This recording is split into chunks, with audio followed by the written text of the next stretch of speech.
বরিশাল বিভাগের প্রতি আগে থেকেই আমার আলাদা একটা টান, দুটো কারণে।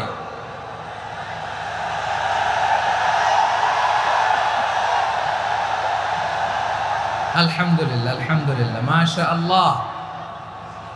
এই গণজোয়ারকে আল্লাহ তাআলা ইসলামের পক্ষে কবুল করে নিক। এই প্রাণ ঢালা উচ্ছ্বাস, ভালোবাসা, এটা কোরআনের জন্য, ইসলামের জন্য, ঠিক কিনা বলেন? কোনো অপশক্তি এই গণজোয়ারকে ঠেকাতে পারবে না, কারণ যে ভালোবাসা আল্লাহর জন্য হয় সেটাকে ঠেকানো যায় না, ঠিক কিনা বলেন?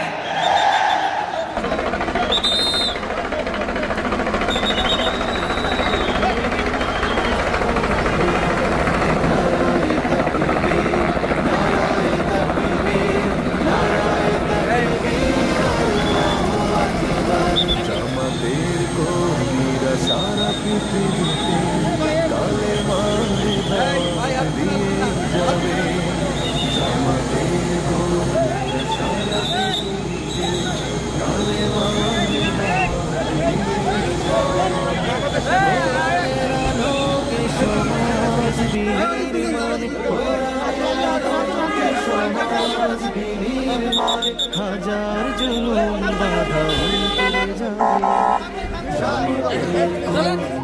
সারা পৃথিবীতে কালেমা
বিশেষ দুটি কারণে বরিশাল বিভাগের প্রতি আমার আলাদা একটা ভালো লাগা। এর কারণ, এই অঞ্চলে আলেম ওলামা বেশি, ঠিক কিনা বলেন? আজকের এই প্রোগ্রামে অনেক কওমি মাদ্রাসার মুহতামিম সাহেবরা এসেছেন, আমি শুনেছি। আলিয়া মাদ্রাসার প্রিন্সিপাল হুজুররা এসেছেন, খতিব সাহেবরা এসেছেন, ইমাম সাহেবরা এসেছেন, মুয়াজ্জিন সাহেবরা এসেছেন। এই বিভাগে আলেম ওলামা বেশি। তার প্রমাণ, এখানে এই বরিশালের ভেতরে আছে সারসিনা দরবার, ঠিক কিনা বলেন? অনেক হাক্কানি একটা দরবার। সারসিনার মরহুম পীর সাহেব হুজুরের খেদমত করেছি আমি অনেকবার, সুযোগ হয়েছিল আমার ছাত্র জামানায়। তো ওনাদের মাদ্রাসা কেন্দ্রিক অনেক খেদমত, আলহামদুলিল্লাহ। তারপর এই বিভাগে রয়েছে চরমোনাই দরবার, ঠিক কিনা বলেন? ওনাদেরও বিশাল মাদ্রাসা, ধর্মীয় অঙ্গনে, মাদ্রাসা অঙ্গনে, রাজনৈতিক অঙ্গনে ওনাদের অনেক খেদমত। তারপরে এখানে আছে ঝালকাঠি এনএস কামিল মাদ্রাসা।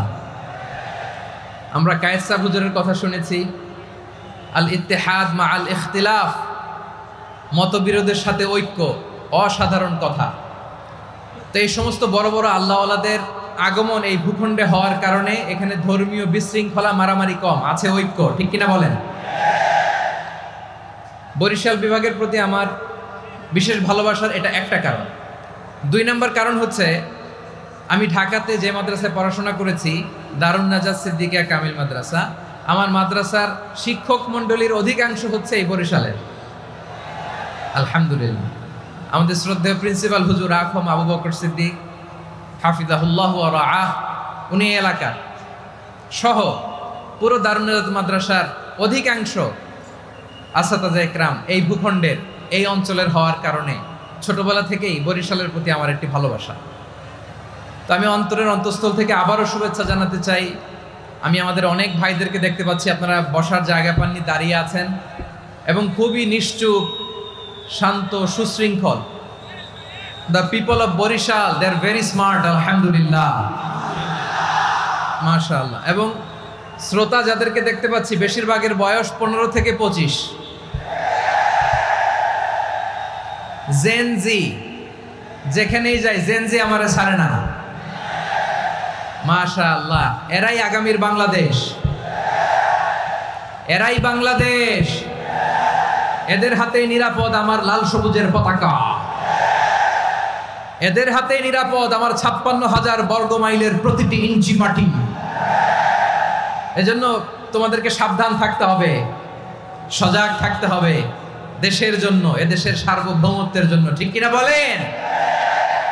আমার প্রিয় ভাইরা, আপনারা এখন যেমনি নিশ্চুপ, নীরব, very quiet and calm, discipline, I like it, I love ইট।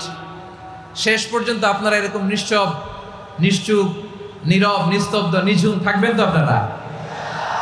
মাশাআল্লাহ। আমি খুব লম্বা চূড়া সময় নেব না, অনেক আলোচনা হয়েছে, আমি পাশেই ছিলাম, আমি দুপুরেই চলে এসেছি, আমি শুনছিলাম আলোচনাগুলো, অসাধারণ আলোচনা হয়েছে। আসলে আলোচনা হওয়া দরকার অল্প, ইবাদত আর আমল হওয়া দরকার বেশি, ঠিক কিনা? কিয়ামতের একটা আলামত হচ্ছে খুতবুকুম তাওয়িলা ওয়া সালাওয়াতুকুম কাসীরা। কিয়ামতের আগে আমাদের বক্তব্য হয়ে যাবে লম্বা। Your speech will be longer and your salah will be very shorter. বক্তব্য হবে লম্বা, সালাত হবে খাটো। এই নমুনা বর্তমানে আছে না নাই? ঘন্টার পর ঘন্টা, তাও তৃপ্তি মিটে না। অনেক জায়গায় রাত পর্যন্ত, মিডনাইট পর্যন্ত, মধ্যরাত পর্যন্ত আলোচনা হয়, এটা ঠিক নয়। বক্তব্য হবে একেবারে gist, cream of the creams, একেবারে ক্রিম কথাটা আলোচক উপস্থাপন করবেন। হেদায়েত দেওয়ার মালিক কে? ইন্নাকা লা তাহদি মান আহবাবতা ওয়ালাকিন্নাল্লাহা ইয়াহদি মান ইয়াশা। নবী হে, আপনি চাইলেই কাউকে হেদায়েত দিতে পারবেন না। হেদায়েত দেওয়ার মালিক কে? প্রিয় ভাইরা, আমি শুরুতেই দেখতে চাই যে আপনারা বরিশাল বিভাগের কে কোন জেলা থেকে আসলেন, এটা একটু জেনে খোঁজখবর নিয়ে আমি আলোচনা শুরু করবো ইনশাআল্লাহ বিইذنিল্লাহ।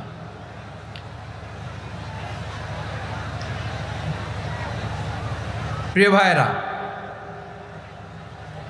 আমি দেখতে চাচ্ছি আপনাদের এই বরিশাল বিভাগের ভোলা জেলা আছে না একটা, দ্বীপ জেলা, ওখান থেকে কেউ আসতে পারছেন নাকি? হ্যাঁ, আল্লাহু আকবার, আসছে তো, ওই যে হাত দেখা যাচ্ছে। সর্বনাশ, মাশাআল্লাহ, মাশাআল্লাহ, ঠিক আছে, আল্লাহ আমার ভাইদেরকে তুমি কবুল করো। বরগুনা জেলা থেকে কেউ এসেছেন আজকের প্রোগ্রামে? ইয়া সালাম, মাশাআল্লাহ, মাশাআল্লাহ, ওয়েলকাম, ওয়েলকাম, ঠিক আছে। পিরোজপুর জেলার কেউ এসেছেন? পিরোজপুর জেলা থেকে মাশাআল্লাহ অনেক ভাইরা এসেছেন। ঝালকাঠি, মাশাআল্লাহ, ঝালকাঠির অনেক আসছে। তারপর বরিশাল জেলা থেকে কারা কারা এসেছেন? বরিশাল, মাশাআল্লাহ, তাবারাকাল্লাহ। এবার পটুয়াখালী জেলার কারা কারা দেখি? মাশাআল্লাহ, মাশাআল্লাহ, মাশাআল্লাহ। আল্লাহ তুমি কবুল করো, আল্লাহ তুমি কবুল করো। লিল্লাহি তাকবীর, লিল্লাহি তাকবীর, লিল্লাহি তাকবীর। হাত নামান। প্রিয় ভাইরা, আসুন আমরা কাল বিলম্ব না করে আজকের পটুয়াখালী জেলা শহরের, মাশাআল্লাহ, ওই যে লক্ষ্মীপুর থেকে আমাদের ভাই এসে প্লেকার্ড নিয়ে দাঁড়াইছে, ঠিক আছে, প্লেকার্ড দেখেছি, ফি আমানিল্লাহ। আচ্ছা, এই বরিশাল বিভাগের বাইরে থেকে কারা কারা আসছেন দেখি, কেউ আছেন কিনা? মাশাআল্লাহ, অনেক অনেক অনেক, মাশাআল্লাহ, আল্লাহ কবুল করুন, আল্লাহ কবুল করুন, ফি আমানিল্লাহ। চাঁদপুর, ঠিক আছে, ঠিক আছে, হ্যাঁ, ইলিশের বাড়ি চাঁদপুর, ঠিক আছে, মাশাআল্লাহ। বসুন, বসুন। সম্মানিত ভাইরা, আসুন আমরা মূল আলোচনার দিকে চলে যাই। আজকে আমরা যে টপিকটা নিয়ে আলোচনা করব সেটা হচ্ছে, আমরা যে জীবনে বিপদে পড়ি, আমরা বিপদে পড়লে আমাদেরকে উদ্ধার করে কে? আল্লাহ ছাড়া আমাদের বাঁচানোর কেউ আছে? উদ্ধার করার কেউ আছে? রক্ষা করার কেউ আছে? এজন্য বিপদে পড়লে আমরা চাইবো কার কাছে? আমাদের যাই দরকার হোক আমরা ফরিয়াদ করব কার কাছে? নাকি মাজারে যেয়ে চাবেন? মাজারে যেয়ে চাবেন? অনেকে তো মাজারে যেয়ে কপাল ঘষে, আছে না নাই? মাজারে যেয়ে সন্তান চায়, আছে? এই এলাকায় নাই, এলাকার লোকদের আকীদা খালেস আমি জানি। মাজারে যে কপাল ঘষে আর সন্তান চায়। আচ্ছা, মাজারে গেলে সন্তান পাওয়া যায়?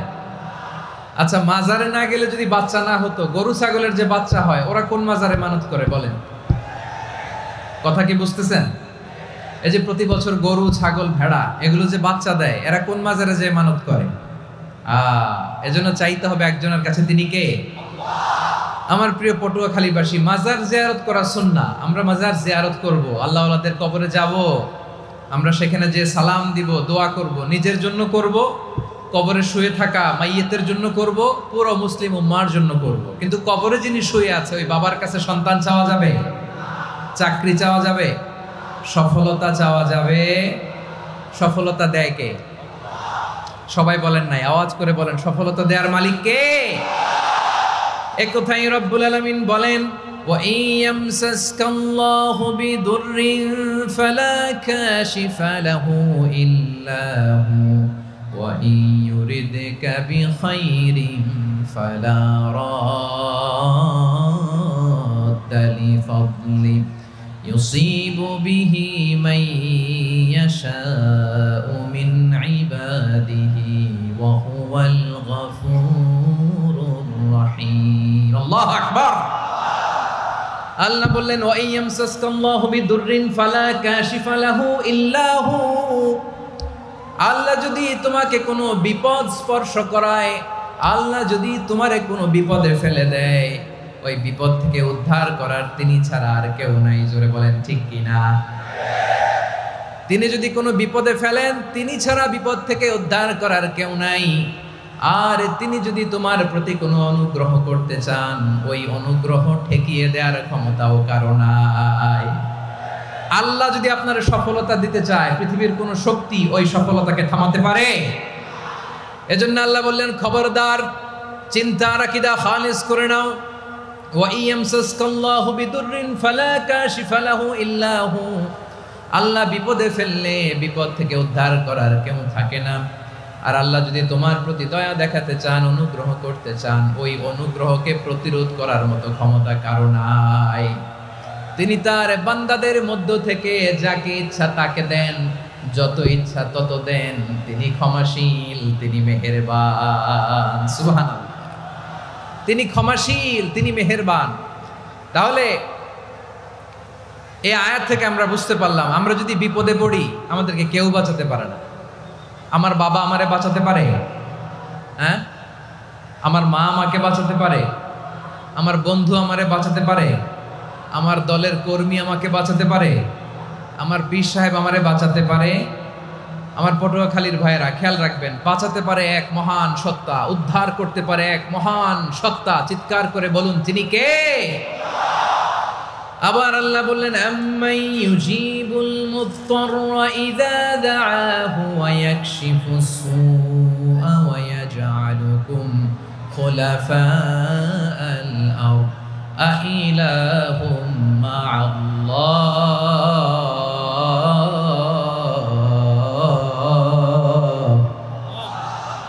ক্বালিলাম মা তাযাক্কারুন। রব্বুল আলামিন বলেন, বিপদে পড়ে কাতর কণ্ঠে চিন্তাগ্রস্ত হয়ে যখন কেউ ফরিয়াদি হয়ে আল্লাহর ডাকে হাত তোলে, তখন ওই ব্যক্তির ডাকে সাড়া দেয় কে?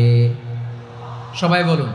কাতর কণ্ঠে বিপন্ন অবস্থায় আপনি যখন কেঁদে কেঁদে হাত তুলে আপনার দুঃখের কথা জানান, আপনি যখন ডাকেন তারে, তখন আপনার ডাকে সাড়া দেয় কে? আল্লাহ বলে, আমি সাড়া দেই। তোমাদের বিপদকে মুক্ত করে দেয় কে? ওই আল্লাহর সাথে কোনো উপাস্য আছে নাকি? কিন্তু খুব অল্প সংখ্যক লোকই তোমরা উপদেশ গ্রহণ করো। কথাটা কার? তাহলে বিপন্ন মানবতা যখন কাঁদে, মানুষ যখন বিপদে পড়ে নিরুপায় হয়ে ফরিয়াদ করে, তার ডাক শোনার কেউ নাই একজন ছাড়া। চিল্লায় বলেন তো, তিনি কে? এজন্য আমরা ফরিয়াদের হাত কার দিকে তুলব? প্রিয় পটুয়াখালী বলেন, ফরিয়াদের দুটো হাত আমরা কার দিকে তুলব? এবং খেয়াল রাখতে হবে, মাথার সাথে সেট করে নিতে হবে, আল্লাহ ছাড়া আমাকে উদ্ধার করার কেউ নাই। এই পৃথিবীতে কেউ আপন না। প্রিয় ভাই, বিপদে পড়লে বোঝা যায় কেউ আপন না। আপন শুধু একজন মহান সত্তা, তিনি কে? এটা কি আপনারা খেয়াল রাখতে পারবেন? হ্যাঁ, বিপদে আপদে কেউ আমাদের বাঁচাতে পারে না, তরাতে পারে না, মুক্তি দিতে পারে না, উদ্ধার করতে পারে না একমাত্র আমার প্রভু ছাড়া, আল্লাহ ছাড়া। চিল্লায় বলেন ঠিক কিনা? এবং প্রিয় পটুয়াখালীর ভাইয়েরা, মাথার সাথে এটা সেট করে নিতে হবে যে আমাদের পুরো জীবনটাই পরীক্ষা। পুরো জীবনটাই কি? The life is a test. পুরো জীবনটাই পরীক্ষা। এই জীবনে বিপদ আসবে, আপদ আসবে, পরীক্ষা আসবে, সবার জীবনে এটা থাকে। এক একজনের পরীক্ষা এক এক রকম। আমার পরীক্ষা একরকম, মাসুদ ভাইয়ের পরীক্ষা একরকম, চৌধুরী সাহেবের পরীক্ষা একরকম, আপনার পরীক্ষা একরকম, ওনার পরীক্ষা আবার আরেক রকম। পুরো পৃথিবীটাই পরীক্ষা ক্ষেত্র, সবাই পরীক্ষা দিচ্ছি, কিন্তু কারো পরীক্ষা প্রশ্নের সাথে কারোটার মিল নাই। সুবহানাল্লাহ পড়বেন না? পুরোটাই পরীক্ষা ক্ষেত্র, সবাই পরীক্ষার্থী, কিন্তু প্রশ্নপত্র একটার সাথে আরেকটা মিলে না। One doesn't match the other. একজনেরটার সাথে আরেকজনেরটা মিলে না। কাউকে আল্লাহ তাআলা ধনী বানিয়ে পরীক্ষা করেন। কি বানিয়ে? কথা কি বুঝতেছেন নাকি কষ্ট হচ্ছে? কষ্ট হচ্ছে আপনাদের? কাউকে আল্লাহ ধনী বানিয়ে পরীক্ষা করেন, আবার কাউকে আল্লাহ তাআলা গরিব বানিয়ে পরীক্ষা করেন, কাউকে আল্লাহ অসুস্থ বানিয়ে পরীক্ষা করেন। কেউ দেখবেন যে দুরারোগ্য ব্যাধিতে আক্রান্ত, ডাক্তার বলেছে আর সময় নাই, দুরারোগ্য ব্যাধি, ক্যান্সার, যার নেই কোনো অ্যান্সার, তার জন্য পরীক্ষা হচ্ছে এই রোগ। আরেক লোক দেখবেন তার আবার রোগ বালাই নাই, মাশাআল্লাহ, তাকে আল্লাহ তাআলা আর্থিক দৈন্যতা, দারিদ্রতা দিয়ে পরীক্ষা করছেন। এরকম আছে না নাই? টাকা পয়সা নাই, দিন আনে দিন খায়, যা আছে তাতে চলে না, এটা তার জন্য পরীক্ষা। আবার আরেক শ্রেণীর লোক দেখবেন তাকে আল্লাহ অসুস্থতাও দেয় নাই, দারিদ্রতাও দেয় নাই, তার দাম্পত্য জীবনের সমস্যা আছে না নাই? স্ত্রী কথা শোনে না, অথবা ছেলে মেয়ে কথা শোনে না। তাহলে পরীক্ষা সবার জীবনে আছে, এক একজনের পরীক্ষাটা এক এক রকম। আল্লাহ তাআলা দেখতে চায় যে এই পরীক্ষার সময় আমরা কিরকম রেসপন্স করি, how to deal with the test, কিভাবে এই বিপদ আপদ পরীক্ষাগুলোকে আমরা হ্যান্ডেল করব, ডিল করব। এটা হচ্ছে আজকের আলোচনার বিষয়। বুঝতে পেরেছেন সবাই আমার প্রিয় ভাইয়েরা? তাহলে পরীক্ষাময় আমাদের জীবন, আপদ পরীক্ষা, এটা মানুষের পিছু ছাড়ে না। সবার জীবনে পরীক্ষা আছে। নবীদের জীবনেও পরীক্ষা ছিল। সাহাবারা জিজ্ঞেস করেছেন, ইয়া রাসূলুল্লাহ, আইয়ুন নাসি আশাদ্দু বালাআন ফিদ দুনিয়া, এই দুনিয়ার বুকে কাদের পরীক্ষা সবচেয়ে বেশি? বিশ্বনবী বলেছেন, আল আম্বিয়া। এই পৃথিবীতে সবচেয়ে বেশি পরীক্ষা আল্লাহ তাআলা নিয়ে থাকেন নবীদের। কাদের? নবীদের। সুম্মাল আমসাল ফাল আমসাল, এরপরে নবীদের পরের স্তরে যারা, তাদের পরীক্ষা। এরপরে তাদের পরের স্তরে যারা, তাদের পরীক্ষা। সিদ্দিকিনদের, শুহাদাদের, সলিহিনদের, আল্লাহওয়ালাদের। যার ঈমান যত মজবুত, তার জীবনে পরীক্ষাও তত বেশি। চিল্লায় বলেন ঠিক কিনা? তাহলে মুমিনরা, বিশ্বাসীরা, আমরা কি পরীক্ষা বিপদ আপদে ভয় পাই? হ্যাঁ, বিপদ দেখলে ভয় লাগে আপনাদের? ভয় লাগে? হ্যাঁ, না, মুমিনরা বিপদে ভয় পায় না, তারা হতাশ হয় না, সুবহানাল্লাহ, তারা নিরাশ হয় না। বিশ্বাসীরা হাল ছেড়ে দেয় না, তারা ভরসা রাখে একজনের উপর। চিল্লায় বলতে হবে তিনি কে? কারণ মুমিন জানে the grief isn't permanent, the test isn't permanent, the struggle in our life isn't permanent. আমাদের জীবনের দুঃখ, কষ্ট, স্ট্রাগল, এগুলো পার্মানেন্ট নয়। After every difficulties there is an ease. সব কষ্টের পরেই একটা সুখ আছে না নাই? রব্বুল আলামিন বলেন, ফা ইন্না মাআল উসরি ইউসরা, ইন্না মাআল উসরি ইউসরা, ভয় পেও না, চিন্তা করো না, কষ্টের সাথেই আমি রেখে দিয়েছি স্বস্তি। সুবহানাল্লাহ বলেন।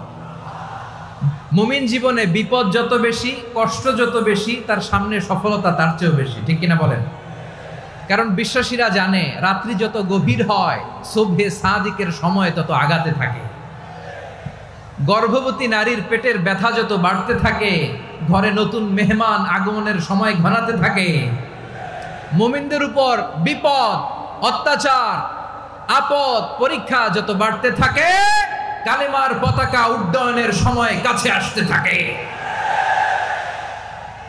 বিশ্বাসীদের এগুলো হিসাব মিলানো অনেক আগে, এগুলো অনেক আগে হিসাব মিলানো। দুঃখের আধার শেষে সুখের আলো মিটিমিটি হাসে। চিল্লায় বলেন ঠিক কিনা? দুঃখ যত বেশি, পরীক্ষা যত বেশি, কষ্ট যত বেশি, সুখের সময় তত কাছাকাছি চিল্লায় বলতে হবে, ঠিক কিনা? এজন্য মুমিন জীবনে পরীক্ষা বেশি, মুমিনদের হতাশা নাই, মুমিনরা নিরাশ হয় না, হতাশ হয় কাফিররা।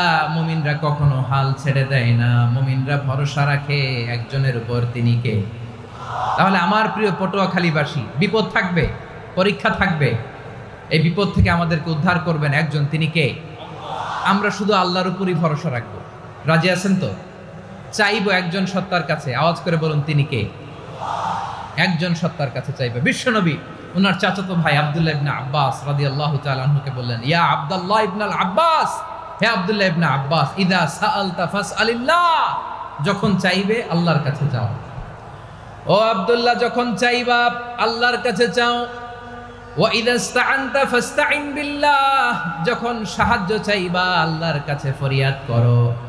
জেনে রেখো ও আব্দুল্লাহ, ওয়া'লাম আন্নাল উম্মাতা লাউ ইজতামাআত আলা আন ইয়ানফাউকা বিশাইইন লাম ইয়ানফাউকা ইল্লা বিশাইইন ক্বাদ কাতাবাহু আল্লাহু লাক। ও আব্দুল্লাহ, জেনে রেখো, মনে রেখো, গোটা বিশ্বের সবাই মিলে যদি তোমার উপকার করতে চায় ততটুকুই তারা করতে পারবে যতটুকু আল্লাহ তোমার নসিবে সেটা লিখে রেখেছে, ঠিক কিনা বলেন? আর যদি গোটা বিশ্বের সবাই মিলে তোমার বিরুদ্ধে কনস্পাইরেসি করে, ষড়যন্ত্র করে, গোটা বিশ্বের সবাই মিলেও যদি তোমার ক্ষতি করতে চায় ততটুকুই শুধু পারবে যেটা আল্লাহ তোমার জন্য বরাদ্দ রেখেছে। যতটুকু আল্লাহ তাআলা তোমার জন্য বরাদ্দ রেখেছে অতটুকুই ক্ষতি করতে পারবে, আর এক চুল বেশিও করতে পারবে না, কমও করতে পারবে না। চিল্লায় বলেন, ঠিক কিনা? এজন্য আমরা চাইবো কার কাছে? সবাই বলেন নাই, আওয়াজ করে বলেন, কার কাছে? সব সময় আমরা আল্লাহর কাছে চাইবো, বিপদে আপদে, সুখে দুঃখে, সচ্ছল অবস্থায় অসচ্ছল অবস্থায়, পরাজয়ের সময় বিজয়ের সময়, সব সময় আমরা ভরসা রাখবো কার উপর? সবাই বলুন। একদল লোক আছে যারা বিপদে পড়লে আল্লাহরে ডাকে, আছে না নাই? পটুয়াখালীতে মাশাআল্লাহ নাই। বিপদ আসলে আল্লাহরে ডাকে, বিপদ নাই আল্লাহও নাই। বিপদে পড়লে নামাজ পড়ে, বিপদও নাই নামাজও নাই। বিপদে পড়লে জিকির করে, বিপদ যখন চলে যায় ওদের জিকিরও বন্ধ হয়ে যায়। এরকম আছে না নাই? কিছু লোক দেখবেন পরীক্ষা আসলে নামাজ পড়ে, আছে আছে? জেনজি আওয়াজ করো, এরকম আছে? এই কমন পড়ে গেছে, কমন পড়ছে।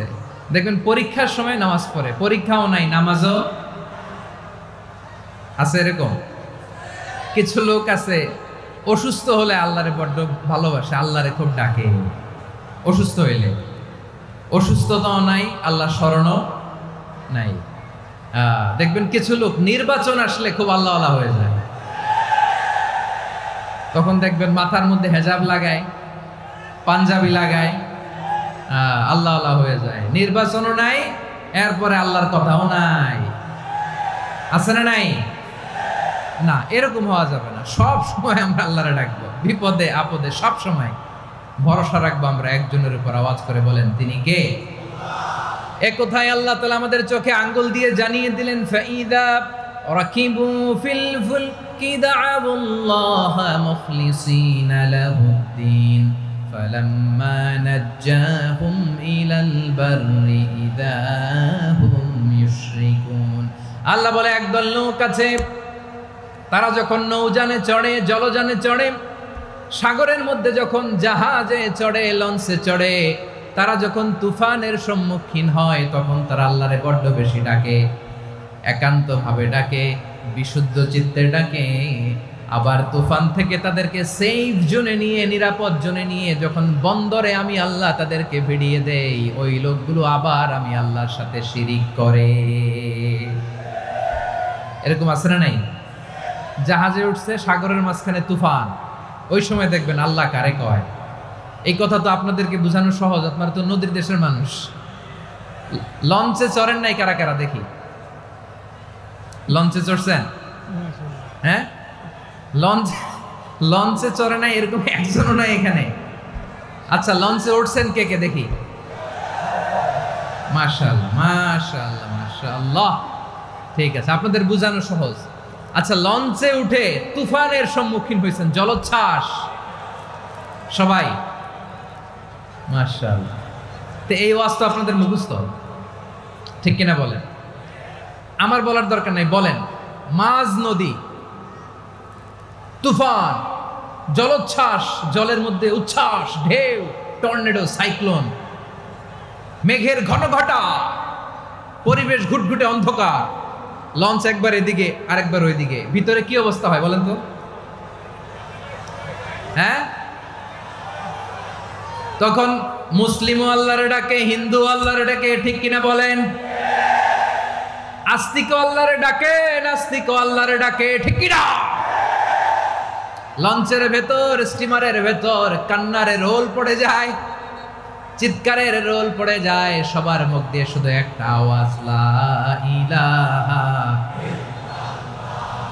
লা ইলাহা লা ইলাহা সুবহানাল্লাহ আলহামদুলিল্লাহ লা ইলাহা। আল্লাহ নামের জিকির করবে যারা, আল্লাহর কাছে প্রিয় তারা, আল্লাহর কাছে প্রিয় যারা, জান্নাতে প্রবেশ করবে তারা, জোরে লা ইলাহা লা ইলাহা ইল্লাল্লাহ লা ইলাহা ইল্লাল্লাহ মুহাম্মাদুর রাসূলুল্লাহ সাল্লাল্লাহু আলাইহি ওয়াসাল্লাম। আমার প্রিয় পটুয়াখালীবাসী, তাহলে লঞ্চের ভেতরে যখন আমরা তুফানের মধ্যে পড়ি, তখন সবাই মিলে আমরা একটা নামের জিকির করি। নামটা কার? মুসলমানেরাও ডাকে, হিন্দুরাও ডাকে, আস্তিকও ডাকে, নাস্তিকও ডাকে, সবাই ডাকে একজনকে। তিনি কে? আবার দেখবেন ওই আল্লাহ তুফানের পরে, ঝড়ের পরে ওই লঞ্চটাকে যখন সদর ঘাটে ফিরিয়ে দেয়, আবার আমরা নাফরমানি শুরু করে দেই। সে কোথায় আল্লাহ বললেন, ফাইদা রাকিবু ফিল ফুলকি দা'আউল্লাহ মুখলিসিনা লাহুদ্দিন ফালাম্মা নাজ্জাহুম ইলাল বাররি ইযা হুম ইউশরিকুন। সাগরে যখন তুফানে পড়ে আমি আল্লাহর ডাকে, আবার আমি আল্লাহ যখন বাঁচিয়ে দেই, আবার আমি আল্লাহর সাথে শিরিক শুরু করে। আমরা কি এরকম হতে চাই নাকি? এরকম করবেন? হ্যাঁ না, আমরা তুফানে পড়লেও আল্লাহরে ডাকি, আবার বাঁচায় দেওয়ার পরেও ডাকি কারে? আল্লাহকেই ডাকি। বিমানের মধ্যে মাঝে মাঝে দেখবেন যে এয়ার টার্বুলেন্স হয়, জানেন? এয়ার টার্বুলেন্স জানেন তো?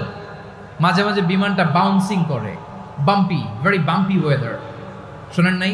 40,000 ফিট উপরে যখন থাকে, তখন পাইলট মাঝে মাঝে বলে, dear passengers, ladies and gentleman, right now we are flying 40,000 feet above the ground and we are passing very air turbulence, very heavy air turbulence right now.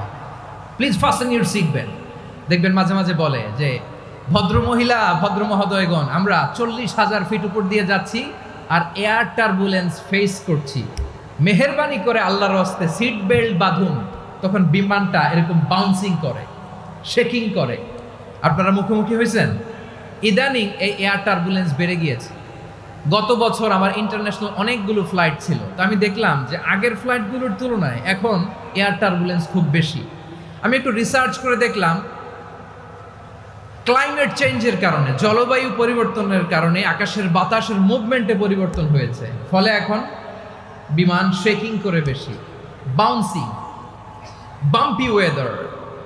তো বলেন তো, 40,000 ফিট উপরে যখন আপনি, কয় হাজার ফিট? সবাই বলুন, কয় হাজার ফিট? 40,000 ফিট উপরে যখন আপনি, তখন যখন বিমানটা এরকম বাউন্সিং করে, সবাই যখন ভমিটিং করে বিমান নষ্ট করে দেয়, বমি করে, তখন বাঁচানোর কে আছে আল্লাহ ছাড়া? কেউ আছে? ওই মুহূর্তেও সবাই মিলে একজনের ডাকে আওয়াজ করে বলেন, তিনি কে? মাঝে মাঝে কিছু সোশ্যাল মিডিয়ায় কিছু ভিডিও পাওয়া যায় যে হেভি যখন এয়ার টার্বুলেন্স হয়, 10 সেকেন্ড 15 সেকেন্ডের কিছু ভিডিও পাওয়া যায়, বিমানটা এরকম বাউন্সিং করছে, বাম্পি ওয়েদার, কাঁপছে, মানুষগুলো বমি করছে। অক্সিজেন মাস্কগুলো সব ঝুলে পড়েছে, বিমানটা শুধু কাঁপছে। তখন দেখবেন বিমানের ভেতরেও এরকম লঞ্চের মতো চিৎকার আছে না নাই? বিমানের ভেতরেও তখন চিৎকার। গত বছর হিথ্রো এয়ারপোর্ট থেকে সিঙ্গাপুর এয়ারলাইন্সের একটা ফ্লাইট হিথ্রো টু চাঙ্গি একটা ফ্লাইটে এমন বেশি এয়ার টার্বুলেন্সের শিকার হয়েছিল ওই এয়ারক্রাফটটা, 33 জন যাত্রী সেখানে আহত হয়েছে, একজন যাত্রী নিহত হয়েছে। কেবিন ক্রুজ, এয়ার হোস্টেস যারা আছে, একজনের নাক ফেটে, চোখ ফেটে, কপাল ফেটে ব্লিডিং হয়ে শয়লা। প্রিয় ভাইয়েরা, ওই 40,000 ফিট উপরে বিমানটা যখন কাঁপবে, তখন আমাদেরকে আল্লাহ ছাড়া আর কেউ বাঁচানোর আছে? এত আস্তে বললে হবে? ওই কঠিন মুহূর্তে আমার বাবা আমারে বাঁচাতে পারে, আমার বন্ধু আমারে বাঁচাতে পারে। এই গ্রাউন্ডে, জমিনের বুকে আমার প্রোটোকল, আমার ক্ষমতা, আমার দাম্ভিকতা কোনো কিছু আমারে বাঁচাতে পারে? একজন ছাড়া। চিল্লায় বলতে হবে, চিনি কে? সে আল্লাহ বললেন, গোলাম আমি বিপদের সময় ঠিকই তোমাদের বাঁচিয়ে দেই। ওই বিমানের ভেতরে 40,000 ফিট উপরে যখন তোমরা এয়ার টার্বুলেন্সের শিকার হও, তখন নাস্তিকও আল্লাহরে ডাকে, হিন্দু আল্লাহরে ডাকে। জোরে বলেন ঠিক কিনা? আবার বিমানটা যখন শান্ত হয়ে যায়, একটু পরেই বিমানের স্ক্রিনের মধ্যে হিন্দি সিনেমা খোঁজে। বিমানের স্ক্রিনে কিন্তু বিশাল ওখানে আফলাম ফিল্মের একেবারে বোঝাই করা। বিমানটা শান্ত হলে আবার হিন্দি সিনেমা দেখা শুরু করে। একটু আগে ডাকছিল কারে? দেখবেন বাংলাদেশে আমাদের ক্রিকেটাররা যখন অন্য কোনো দেশের সাথে খেলে, অনেক সময় এমন হয় বল বাকি একটা, রান দরকার 6টা। বল বাকি কয়টা? পটুয়াখালী বুঝে নাই বোধহয়। বল বাকি কয়টা? রান দরকার। আপনি দেখবেন ক্যামেরাম্যান তখন গ্যালারিতে খালি দেখায় দর্শকদের যে কি অস্থিরতা। হিপ হপ স্টাইলের মেয়েটা, যে মেয়েটার ওড়না এতক্ষণ ছিল গলায়, এতক্ষণ কই ছিল, ওই মেয়েটা দেখবেন ওড়নাটা টেনে মাথায় দিয়ে এরকম মুনাজাত ধরতেছে, আল্লাহ আল্লাহ, একটা সক্কা, আল্লাহ আল্লাহ, আমার লাল সবুজের পতাকারে তুমি অপমানিত কইরো না আল্লাহ। ইন্ডিয়ার সাথে আমাদের খেলা, আল্লাহ আল্লাহ, একটা সক্কা, একটা।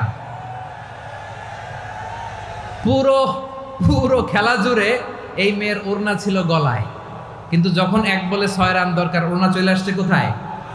মাথায়। আবার মুনাজাত আছে না নাই? ঠিকই বাংলাদেশের দামাল ছেলে এমন এক শট মারলো, বল চলে গেল স্টেডিয়ামের বাইরে, ছক্কা, জিতে গেলাম আমরা। পুরো স্টেডিয়াম জুড়ে চিৎকার, হই হুল্লোড়, মৌজ মাস্তি। যেই মেয়েটা মাথার মধ্যে ওড়না দিয়ে এতক্ষণ সুবহানাল্লাহ সুবহানাল্লাহ বলে আল্লাহর কাছে দোয়া করেছে, ওই মেয়ে এখন আবার ওড়না ফেলে দিয়ে নাচা শুরু করে দিয়েছে। তাহলে আল্লাহর ভয়, আল্লাহর প্রতি আস্থা, বিশ্বাস, ভালোবাসা, এটা কি ক্ষণিকের জন্য? মানে আমার যখন লাগবে তখন আল্লাহরা ইউজ করবো নাকি? হ্যাঁ, বিপদে আপদে, সুখের সময় দুঃখের সময়, সচ্ছল অসচ্ছল অবস্থায় বিশ্বাসীরা ভরসা রাখে একজনের উপর। চিৎকার করে বলো, পটুয়াখালী তিনি কে? সে আল্লাহ বললেন, গোলাম মনে করো না জাহাজ থেকে সদরঘাটে ভিড়িয়ে দিলাম তুমি নিরাপদ হয়ে গেছো। মনে করো না 40,000 ফিট থেকে সেফ ল্যান্ডিং এর পরে এয়ারপোর্টে নেমে গেলেই তুমি নিরাপদ হয়ে গেছো। ও মিয়া, বিপদ কি শুধু সাগরে আর আকাশে? ঘরের বিপদও, ঘরের ভেতরও বিপদ আসতে পারে কি পারে না? এজন্য সূরা মুলক আল্লাহ বললেন, আমিনতুম মান ফিস সামাই আন ইয়াখসিফা বিকুমুল আরদা ফাইদা হিয়া তামুর। তোমরা কি ভাবছো তোমরা নিরাপদ? সাগরের মধ্যে তুফান, আল্লাহ আল্লাহ ডাকলাম, সদরঘাটে যেয়ে পড়ছি, বাইসে গেছেন তো আপনি। আর পাবে আপনারে আল্লাহ? আল্লাহরে তো সাগরের মাঝখানে তো আল্লাহ আপনারে পাইছিল, আর তো পাবে না। আর পাবে আপনারে?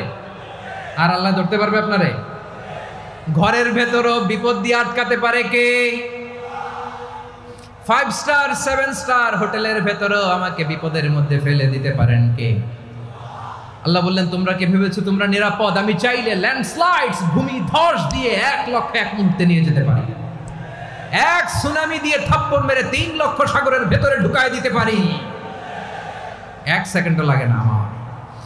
أم أمنتم من في السماء أن يرسل عليكم حاصبا ফাসাতা'লামুনা কাইফা নাযীর। আল্লাহ চাইলে আকাশ থেকে পাথর বৃষ্টি নাজিল করতে পারেন কি পারেন না? এই মুহূর্তে এখানে ভূমিকম্প দিতে পারেন কি পারেন না? আচ্ছা, ভূমিকম্প যখন হয় আমাদের কারো হুঁশ থাকে? আপনি মনে করছেন আমরা সাধারণ মানুষ, আমরা দৌড় দেই, আর প্রেসিডেন্ট প্রধানমন্ত্রী ওনারা বুঝি খাটে শুয়ে থাকে? কথা বুঝে নাই বোধহয়। ভূমিকম্প, আর্থকোয়েক যদি হয়, বাঁচার জন্য আমরা কি করি? হয় খাটের তলায়, ডাইনিং টেবিলের নিচে, উপরে শক্ত কিছু আছে এটার নিচে, অথবা ঘর থুইয়া দেও দৌড়। তো প্রধানমন্ত্রী উনি কি করে? প্রেসিডেন্ট উনি কি করে? হ্যাঁ, উনি খাটের মধ্যে যে শুয়ে থাকে নাকি? উনিও দৌড়, সাধারণ মানুষও দৌড়, প্রধানমন্ত্রীও দৌড়, বাড়িওয়ালাও দৌড়, ভাড়াটিয়াও দৌড়, সবাই দৌড়। নাকি ভাড়াটিয়ারা বাড়ি থুইয়া দৌড়, বাড়িওয়ালারা আর বেরোয় না? এরকম না। তাহলে যে কোনো মুহূর্তে ভূমিকম্প দিয়ে নাস্তানাবুদ করতে পারে কে? আমার প্রিয় ভাইয়েরা, আমরা নিরাপদ নই, আমরা তার দয়ায় বেঁচে আছি। কার দয়ায়? এজন্য আল্লাহ বললেন, গোলাম, যে কোনো মুহূর্তে বিপদ দিয়ে তোমাদেরকে নাস্তানাবুদ করতে পারি। বিশ্বাসী বলে যদি নিজেকে দাবি করো, সব সময় ডাকতে হবে একজন সত্তাকে। বলেন তিনি কে? এই কথা ক্লিয়ার? এই সবগুলো উদাহরণ শেষে সবার কাছে ক্লিয়ার হয়েছে না যে বিপদ থেকে, আপদ থেকে, পরীক্ষা থেকে, ক্যালামিটি থেকে আমাদেরকে কেউ বাঁচাতে পারে না একজন সত্তা ছাড়া। আবারও বলেন তো তিনি কে? ক্লিয়ার? হ্যাঁ, সবাই বুঝতে পারছেন? আচ্ছা, এবার আমরা দেখি বিষ্ণু ঈসা ইসলামের জীবনে বিপদ আপদ ছিল কিনা। উনি বিপদ আসলে কিভাবে ডিল করতেন, বিপদ আসলে কোন দোয়া পড়তে হয়, কিভাবে ফরিয়াদের হাত উত্তোলন করতে হয়, কিভাবে রবের দরবারে নতজানু হয়ে ফরিয়াদ করতে হয়, এটা জানার দরকার আছে না নাই? আসুন আমরা বিষ্ণুনবীর জীবনী থেকে দেখি বিপদ আসলে উনি কি করতেন। বিপদ আসলেই প্রথমে বিষ্ণু ঈসা ইসলাম একটা দোয়া পড়তেন। কি পড়তেন? তিনি পড়তেন, ইন্না লিল্লাহি ওয়া ইন্না ইলাইহি রাজিউন। নিশ্চয় আমরা আল্লাহর জন্য, নিশ্চয় আমরা কার দিকে ফিরবো ভাই? আবার কার দিকে ফিরবো?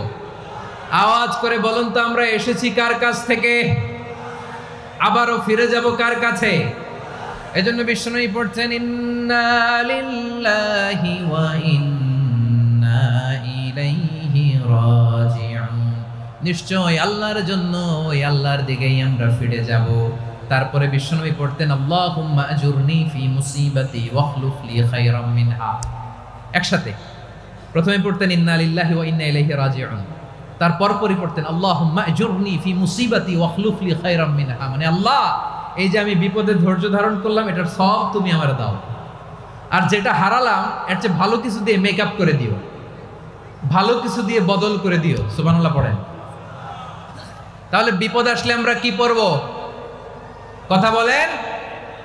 এই যে আমি শুয়েছিলাম, নাশিদ গাচ্ছিল ওরা, এদেশে পরস্পরে দেখা হলে দেয় সালাম, এদেশে আমজনতার হৃদয় জুড়ে পাকালাম, এদেশে বিপদ এলে সর্বজনে সর্বক্ষণে দোয়া পড়ে ইন্না লিল্লাহ। কি পড়ে? সুবহানাল্লাহ সুবহানাল্লাহ সুবহানাল্লাহ সুবহানাল্লাহ। এদেশে আজান শুনে সূর্য ওঠে শহর গ্রামে, এদেশে আজান শুনে সূর্য ডুবে সন্ধ্যা নামে, এদেশে সকল কাজে সবাই বলে বিসমিল্লাহ, এদেশে ভালো কিছু দেখে শুনে হাসি মুখে সবাই বলে মাশাআল্লাহ। সুবহানাল্লাহ পড়ে। তাহলে বিপদ এলে আমরা কি পড়ি? কথা বুঝলে সবাই উত্তর দিতে হবে, বিপদ এলে কি পড়ি? তাহলে বিপদ এলেই আমরা এখন থেকে ইন্না লিল্লাহ পড়বো, নাকি হাই হুতাশ করবেন? একদল আছে হাই হুতাশ করে, হায় আল্লাহ রে, মোর কি হইল রে, মুই কি হরমু রে, মুই কমবে জামু রে, আছে না নাই? এরকম বিলাপ করতে নিষেধ করেছেন বিশ্বনবী। কি করব, কই যাব, কি হবে, হায় হায়, এরকম হাহুতাশ আছে না নাই? বিশ্বাসীরা হাহুতাশ করে না, তারা ইন্না লিল্লাহ পড়ে। কি পড়ে মনে থাকবে? আমরা পড়বো ইন্না লিল্লাহি ওয়া ইন্না ইলাইহি রাজিউন। নিশ্চয়ই আমরা আল্লাহর জন্য, আমরা আল্লাহর দিকেই ফিরে যাব। এরপর পড়বো আল্লাহুম্মা আজুরনি ফি মুসিবাতি ওয়াখলুফ লি খায়রাম মিনহা। আল্লাহ, আমি যে বিপদে ধৈর্য ধারণ করলাম এটার সওয়াব দিও, আর যা হারালাম তার চেয়ে ভালো কিছু দিয়ে বদল করে দিও। সুবহানাল্লাহ পড়েন।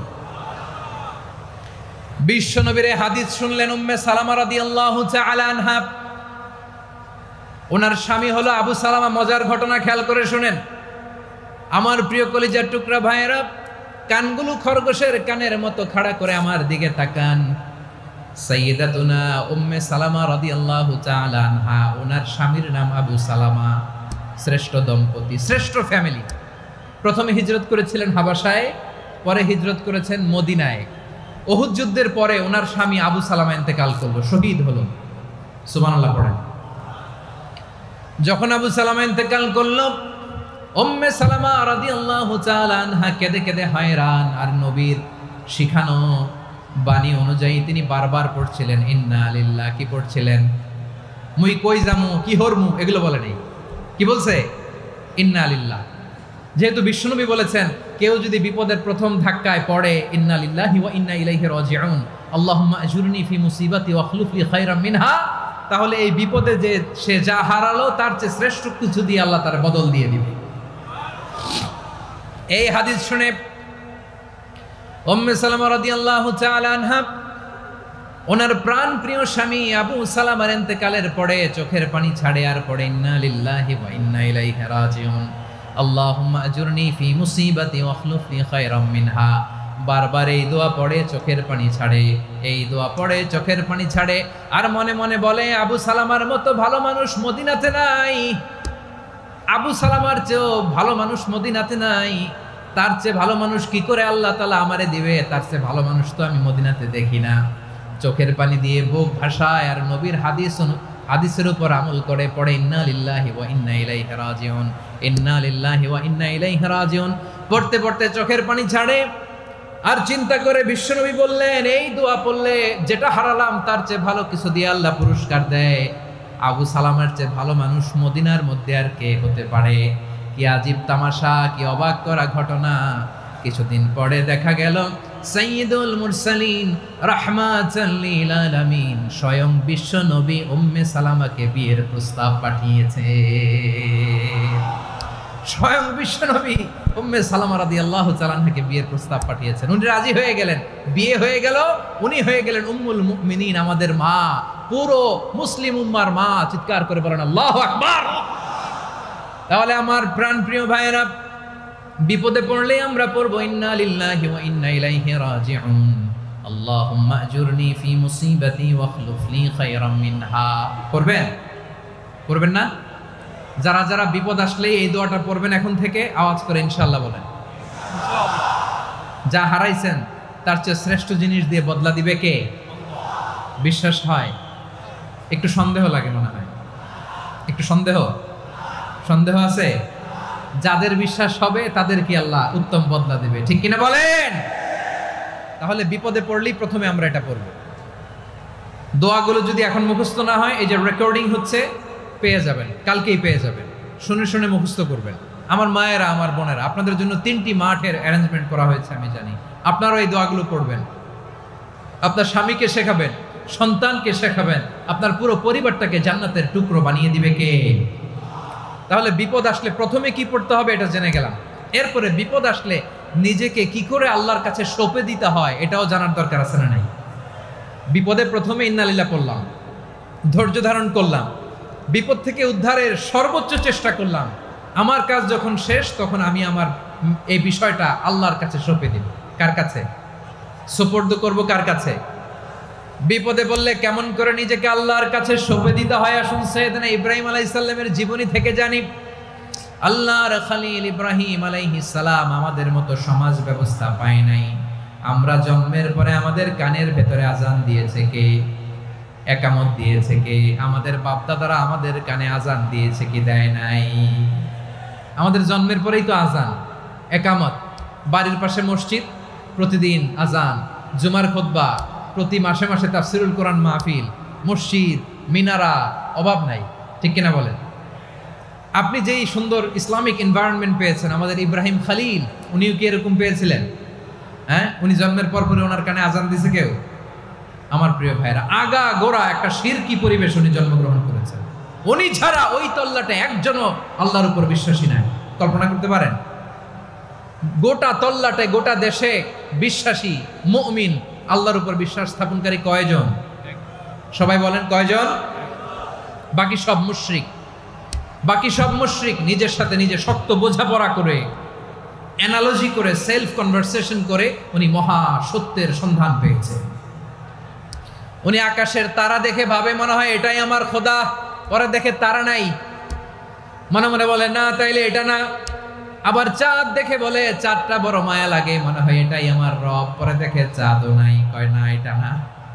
এরপরে দ্বিপ্রহরের জলজলে সূর্যটা খা খা করে গোটা পৃথিবীটারে রৌদ্র দিয়ে তাতিয়ে রাখে। তিনি ভাবলেন মনে হয় এটাই আমার রব, কারণ এটাই তো সবচেয়ে বড়। কিন্তু বিকেল বেলা ওই সূর্যটাও যখন চলে যায়, সাইয়েদনা ইব্রাহিম বলে না এটাও তো নাই, আমার খোদা যদি আমার ছেড়ে চলে যায়, বিপদে পড়লে আমারে উদ্ধার করবে কে? এভাবে নিজের সাথে অ্যানালজি, সেলফ কনভারসেশন করতে করতে করতে তিনি মহা সত্যের সন্ধান পেয়েছেন। সুবহানাল্লাহ পড়েন। সব শেষে তিনি ডিসিশন, নিশ্চয় আমি এমন সত্তার দিকে মনোনিবেশ করলাম, মুখাপেক্ষী হলাম, যিনি আকাশ বানিয়েছেন, জমিন বানিয়েছেন, আমি মুশরিক নই। সুবহানাল্লাহ। পারতেন, আপনি পারতেন? কেউ নাই, লক্ষ লক্ষ মুশরিক, আপনি একা। ওনার মতো এরকম বিচক্ষণতা দিয়ে আল্লাহরে খুঁজে পাইতে পারতেন আপনি? কি নবী ছিল, আল্লাহকে খুঁজে পেয়েছে। যখন আল্লাহর ইবাদত শুরু করলো, এই কথা ছড়ায় পড়লো চারদিকে। নমরুদ সাইয়েদনা ইব্রাহিমকে ডেকে পাঠালেন। নমরুদ বলে, ইব্রাহিম তুমি নাকি মূর্তির পূজা না করে কোন নতুন রবের ইবাদত করো, কে তোমার রব? সাইয়েদনা ইব্রাহিম বললেন, রব্বি আল্লাযী ইউহয়ী ওয়া ইউমীত, আমি এমন রবের ইবাদত করি যিনি জীবন দেন, যিনি মৃত্যু দেন। নমরুদ বলে, তাই নাকি? তোমার রব জীবন দেয়, মৃত্যু দেয়, আর এটা তো আমি দেই, আমিও তো জীবন দেই, আমিও তো মৃত্যু দেই। সাইয়েদনা ইব্রাহিম বললেন, কেমন করে তুমি জীবন দাও, মৃত্যু দাও, একটু দেখাও তো। নমরুদ জেলখানা থেকে দুজন কয়েদিকে ডেকে আনলো, কয়েদি এনে অর্ডার করলো, একটাকে এখনই শিরোচ্ছেদ, হেড অফ, ডেথ পেনাল্টি, মৃত্যুদণ্ড দেয়া হলো, ফিনকি দিয়ে রক্ত বেরোলো। নমরুদ বলে, দেখো দুজনকে ধরে আনলাম, একজন কয়েদিকে দিলাম ডেথ পেনাল্টি, মৃত্যুদণ্ড, ওরে মৃত্যু দিলাম। আরেকজন যে দাঁড়িয়ে আছে, চাইলে ওরেও আমি মৃত্যুদণ্ড দিতে পারি, কিন্তু না, ওরে আমি দিব না, ওরে আমি বাঁচায় দিলাম, ছেড়ে দিলাম, মানে জীবন দিলাম। দেখো ইব্রাহিম, তোমার চোখের সামনে একজনরে মৃত্যু দিলাম, আরেকজনরে জীবন দিলাম। আপাত দৃষ্টিতে তাই তো, একজনরে তো জীবন দিল, আরেকজনরে মৃত্যু দিল। সাইয়েদনা ইব্রাহিম এবার বিপাকে পড়ে গেলেন। কিন্তু এক একজন নবীকে আল্লাহ এমন উইজডম বিচক্ষণতা দিয়ে এই জমিনে পাঠিয়েছেন, মুহূর্তের মধ্যে আল্লাহর খলিল ইব্রাহিম বললেন, ফাইন্নাল্লাহা ইয়াতি বিশ-শামসি মিনাল মাশরিকি ফাতি বিহা মিনাল মাগরিব ফাবুহিতাল্লাযী কাফার। আল্লাহর খলিল ইব্রাহিম বললেন, নমরুদ বুঝলাম তুমি জীবন দাও, মৃত্যু দাও, দেখলাম, কিন্তু আমার রব, আমার আল্লাহ প্রতিদিন সকালবেলা উষা লগ্নে ওই পূর্ব দিগন্ত থেকে সূর্যটাকে উদিত করেন, সাঁঝের বেলা, বিকেল বেলা, কুধুরি লগ্নে, সন্ধ্যাবেলা ওই দ্বিপ্রহরের জল জলে সূর্যটাকে পশ্চিম দিগন্তে ডুবিয়ে দেন। মানে সকালবেলা পূর্ব দিক থেকে উদিত করা সূর্যটাকে পশ্চিম দিকে বিকেলে তিনি ডুবিয়ে দেন। তুমি যদি পারো ওই সূর্যটাকে পশ্চিম দিক থেকে উদিত করে পূর্ব দিকে ডুবিয়ে দাও। সুবহানাল্লাহ পড়বেন না? দেখেন, ইনস্ট্যান্ট ইন্টেলেক্ট, মুহূর্তে বিচক্ষণতা, উইজডম কাকে বলে? নমরুদ পারবে? নমরুদের বাপ পারবে? ওর দাদা, ওর 14 গোষ্ঠী, গোটা বিশ্বের সব ক্ষমতাধর রাষ্ট্রনায়করা একসাথে হলে পারবে? ফাবুহিতাল্লাযী কাফার পারে নাই, ব্যর্থ হয়েছে। এবার তেলে বেগুনে জ্বলে উঠেছে, রেগে মেগে আগুন বলে, ফালকুহু ফিল জাহিম। ওর সাথে তর্ক নাই, না পেরে এবার এটারে আগুনে ফেলা। বিশাল বিশাল গাছ কেটে লাকড়ি এনে আগুনের কুণ্ডলি বানানো হলো, দাও দাও দাও দাও করে আগুন জ্বলে। আল্লাহর খলিল ইব্রাহিমকে আগুনে নিক্ষেপ করা হবে। আল্লাহর খলিল সাইয়েদনা ইব্রাহিমের হাতের মধ্যে রশি দিয়ে টাইট করে বাঁধা হলো, পায়ের মধ্যেও টাইট করে রশি দিয়ে বাঁধা হলো। আল্লাহর খলিল ইব্রাহিমকে আগুনের কুণ্ডলির মধ্যে ফেলা হবে। ওমিয়া, আপনি যে বিপদের কারণে ভয় পান, হতাশ হন, এটা কোনো বিপদ ওনার বিপদের সামনে? পটুয়াখালী আওয়াজ করে বলুন, সাইয়েদনা খলিল ইব্রাহিমের বিপদের সামনে আমাদের বিপদগুলো কোনো বিপদ? এটা কোনো বিপদই না, এটা কোনো বিপদই না। হাত পা বেঁধে টাইট করে নিক্ষেপ করা হবে, সিম্পলি ফেলা যাবে না, কারণ দাও দাও করে দ্য ব্লেজিং ফায়ার, এমন আগুনের কুণ্ডলি কাছে যাওয়া যায় না, আগুনের উত্তাপে নিক্ষেপ করা হবে। হাতে রশি বেঁধে পায়ে রশি বেঁধে আল্লাহর খলিল ইব্রাহিম আলাইহিস সালামকে আগুনের মধ্যে নিক্ষেপ করা হবে। আহা, এটার বলে অগ্নি পরীক্ষা। উনি অগ্নি পরীক্ষার সম্মুখীন হয়েছিলেন, এজন্য কঠিন পরীক্ষাকে আমরা অগ্নি পরীক্ষার সাথে তুলনা করি, ঠিক কিনা? সাইয়েদনা জিবরাইল এসে বললেন, ও আল্লাহর খলিল, ওরা তো আপনার হাতও বেঁধে ফেললো, পাও বেঁধে ফেললো, নড়াচড়ার সুযোগ নাই, বলেন আমি জিবরিল ফেরেশতা আপনার জন্য কি করতে পারি? আল্লাহর খলিল ইব্রাহিম বলেন, ও জিবরাইল, তোমার কাছে আমার কোনো চাওয়া পাওয়া নাই। সুবহানাল্লাহ বলেন। তোমার কাছে বলার কিছু নাই, তোমার সাহায্যের আমার দরকার নাই। সাইয়েদনা ইব্রাহিম আলাইহিস সালামকে হাতে পায়ে রশি বেঁধে হাত পা বাঁধা অবস্থায় জ্বলন্ত অগ্নিকুণ্ডে যখন নমরুদের দলবল নিক্ষেপ করবে, আল্লাহর খলিল কিভাবে নিজেকে আল্লাহর কাছে সঁপে দিয়েছেন, পটুয়াখালীর ভাইরা খেয়াল করে শুনুন। হাত পা বেঁধে আল্লাহর খলিলকে যখন নিক্ষেপ করা হবে, তিনি মুখ ফুটে বলে ফেললেন, হাসবুনাল্লাহু ওয়া নি'মাল ওয়াকিল। হাসবুনাল্লাহু ওয়া নি'মাল ওয়াকিল, আমার জন্য আল্লাহই যথেষ্ট, আমার জন্য আল্লাহই যথেষ্ট। তিনি আমার সবচেয়ে বড় গার্ডিয়ান, তিনি আমার সবচেয়ে বড় অভিভাবক। জিব্রাইলের সাহায্যে অফারকে ফিরিয়ে দিলেন, দুনিয়ার বুকে কারো কাছে কিছু বলেন নাই, মুখ ফুটে বলেছেন হাসবুনাল্লাহ। ও আমার পটুয়াখালীর প্রাণের ভাইয়েরা খেয়াল রাখবেন, কোনো বান্দা তার হাতে থাকা সব চেষ্টাটুকুন করার পরে মুখ ফসকে মুখ দিয়ে যখন বলে ফেলে হাসবুনাল্লাহ, বান্দা যখন হাসবুনাল্লাহ বলে ফেলে, ওই ব্যাপারটা ডিল করার দায়িত্ব স্বয়ং আল্লাহ আরশের উপর থেকে নিয়ে নেয়। আপনি যখন বলে ফেলবেন হাসবুনাল্লাহ, এটা ডিলিং করবে কে তখন? চিল্লায় বলেন না, তিনি কে? বান্দা তার সাধ্যের সবটুকু চেষ্টার পরে নতজানু হয়ে যখন বলবে হাসবুনাল্লাহ, আল্লাহ তুমি আমার জন্য যথেষ্ট, নি'মাল ওয়াকিল, তুমি আমার শ্রেষ্ঠ অভিভাবক, তখন তার কি দরকার না দরকার এটা ডিল করে স্বয়ং আল্লাহ। নিক্ষেপ করা হলো সাইয়েদনা ইব্রাহিমকে অগ্নিকুণ্ডলিতে। হাজার হাজার মানুষের দৃশ্য দেখার জন্য জড়ো হয়েছে এরকম বিশাল ময়দানে।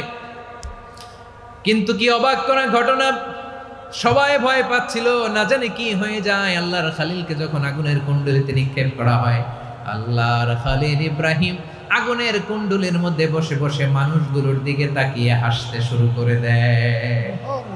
কারণ আকাশ থেকে রব্বুল আলামিন স্পেশাল ভার্ডিক্ট নাজিল করেছেন, স্পেশাল হুকুম জারি করেছেন, কুলনা ইয়া নারু কুনি বারদান ওয়া সালামান আলা ইব্রাহিম। ও আগুন, খবরদার, সৃষ্টির শুরু থেকে তোকে একটা ধর্ম আমি বাতলে দিয়েছিলাম, তোর ধর্ম, আগুনের ধর্ম হলো যা পাবে জ্বালিয়ে সারখার করবে।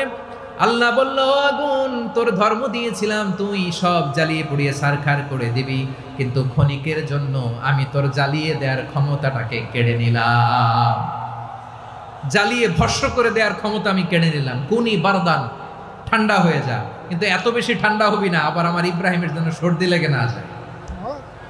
সুবহানাল্লাহ, এত আস্তে বললে হবে? কুনি বারদান, বার্দ মানে বরফ, ঠান্ডা, ঠান্ডা হ, কিন্তু এত ঠান্ডা হবি না যাতে আমার ইব্রাহিমের কষ্ট হয়। আগুন বলে, আল্লাহ একবার বললাম ঠান্ডা হ, আবার বলো এত ঠান্ডা হবি না যাতে খলিলের সর্দি না লাগে। কেমন ঠান্ডা হব, কেমন এনভায়রনমেন্ট তৈরি করে দেব বলো? আল্লাহ বললেন, সালামান আলা ইব্রাহিম, আমার খলিল, আমার কলিজা, আমার ইব্রাহিমের জন্য তুই জান্নাতের গুল বাগিচা হয়ে যা। ও ভাই, নবী মুসার মতো ঈমান হলে রাস্তা হবে সাগর জলে, নবী ইউসুফের মতো ঈমান হলে একে একে দরজা খোলে। নবী ইব্রাহিমের মতো ঈমান যদি আজও থাকে বিদ্যমান, অগ্নিকুণ্ডে দেখতে পাবে খুবসুরতে ফুল ভাগার। কুলনা ইয়া নারু কুনি বারদান ওয়া সালামান আলা ইব্রাহিম। বান্দা যখন মুখ দিয়ে বলে হাসবুনাল্লাহ, আমার আল্লাহ আমার জন্য যথেষ্ট। এই বলে যখন নিজেকে সঁপে দেয়, তার কি লাগবে ওই দায়িত্ব স্বয়ং নিয়ে নেয় কে? সবাই বলেন, স্বয়ং নিয়ে নেয় কে? তাহলে আমার প্রিয় ভাইরা, বিপদের শুরুতেই আমরা বলবো ইন্না লিল্লাহ। শুরুতে কি বলবো? এরপরে যেই বাক্যটা পড়ে নিজের পরিস্থিতিকে আল্লাহর দরবারে সঁপে দিব, সেটা হচ্ছে হাসবুনাল্লাহ। সেটা কি? বিষ্ণু বলেন, লা ইয়াজালু লিসানুকা রাতাবান মিন যিকরিল্লাহ। সব সময় আল্লাহর স্মরণ দিয়ে, জিকির দিয়ে জিহ্বাটারে সিক্ত রাখো। আর শয়তানু জাসিমুন আলা কলবি ইবনে আদম, শয়তান বনি আদমের কলবে খামচি মেরে বসে থাকে। ফাইদা যাকারাল্লাহ খানাসা, মানুষ যখন আল্লাহর স্মরণ করে জিকির করে, শয়তান দৌড়ে পালায়। ওয়া ইদা গাফালা ওয়াসওয়াসা, যখনই বনি আদম গাফেল হয়, তখনই শয়তান তার হৃদয়ে ওয়াসওয়াসা দেয়। এজন্য বিপদে পড়লে ইন্না লিল্লাহ, নিজের সবটুকুন করার পরে, নিজের রোল প্লে করার পরে নিজেকে আমরা কি বলে সঁপে দিব? সবাই বলেন, সবাই বলতে হবে। আরো জোরে বলেন, মনে থাকবে? বিপদে পড়লে প্রথমে ইন্না লিল্লাহ, এরপরে নিজেকে যখন সঁপে দিব তখন হাসবুনাল্লাহ। এরপরে কঠিন বিপদ যদি যখন বিশ্বনবী পড়তেন, তখন কি করতেন? এমন বিপদ মাঝে মাঝে হয় না, দেয়ালে পিঠ থেকে যায়, চোখে মুখে অন্ধকার, কি করব দিশা খুঁজে পাই না, এরকম হয় কখনো? হ্যাঁ, আপনাদের হয়? হয় না? তো জান্নাতে আছেন আপনারা। হয় হয়, এরকম হয়েছে না যে দেয়ালে পিঠ থেকে গেছে, চোখে মুখে অন্ধকার, কই যাব, কি করব, বাঁচানোর কেউ না, এরকম হয়েছে কখনো আপনাদের? যদি হয় তাইলে এটার সলিউশন বলবো, না হইলে তো এগুলো বলে লাভ নাই। হয় হয় হয়, বিশ্বনবী এরকম কঠিন বিপদে পড়েছেন জীবনের কিছু কিছু মুহূর্তে। ওই মুহূর্তে বিশ্বনবী স্পেশাল দুইটা দোয়া পড়তেন। এই দোয়াগুলো আপনাদেরকে জানিয়ে দেয়। বিশ্বনবী বলেন, কঠিনতম বিপদে যখন পড়বা, দেয়ালে পিঠ থেকে যায়, চোখে মুখে অন্ধকার, বাঁচার কোনো উপায় নাই, তখন পড়বা লা ইলাহা ইল্লা আনতা সুবহানাকা ইন্নী কুনতু মিনাজ জালিমিন। আল্লাহ, তুমি ছাড়া কোনো ইলাহ নাই, তুমি পবিত্র, নিশ্চয় আমি জালিমদের অন্তর্ভুক্ত। সুবহানাল্লাহ বলেন। এই দোয়া সাইয়েদনা ইউনূস আলাইহিস সালাম পড়েছিলেন যখন মাছের পেটে ছিলেন। কিসের পেটে? এবং অনেক মুফাসসিরিন একরাম বলেছেন, অনেক আহলুল ইলমরা বলেছেন, এটা হচ্ছে ইসমে আজম। ইসমে আজম এমন দোয়া যেটা দিয়ে দোয়া করলে আল্লাহ দোয়া কবুল করে, কিন্তু এটা কোনটা, এটা নিয়ে ইখতিলাফ আছে। কোন আহলুল ইলম বলেন এই লা ইলাহা ইল্লা আনতা সুবহানাকা ইন্নী কুনতু মিনাজ জালিমিন, এটা হচ্ছে ইসমে আজম। সাইয়েদনা ইউনূস আলাইহিস সালাম পড়েছেন। আপনারা পড়েননি? তুফান হইলে পড়েন না? আমাদের এলাকায় তো এটা খুব, এটার উপর ব্যাপক আমল আছে। পটুয়াখালীতে কি অবস্থা বলেন? পড়েন পড়েন পড়েন পড়েন। একটা গল্প শুনেছিলাম, পাক হানাদার বাহিনী যখন বাংলাদেশে অ্যাটাক করত, ৭১ সালের ঘটনা বলতেছে, আমরা তো দেখি নাই, শুনছি আর কি। ৭১ যদি দেখতাম, এতদিনে রাজাকার হয়ে যেতাম। আল্লাহ আমাদেরকে বাঁচাই দিছে, আল্লাহর মেহেরবানি, ঠিক কিনা বলেন?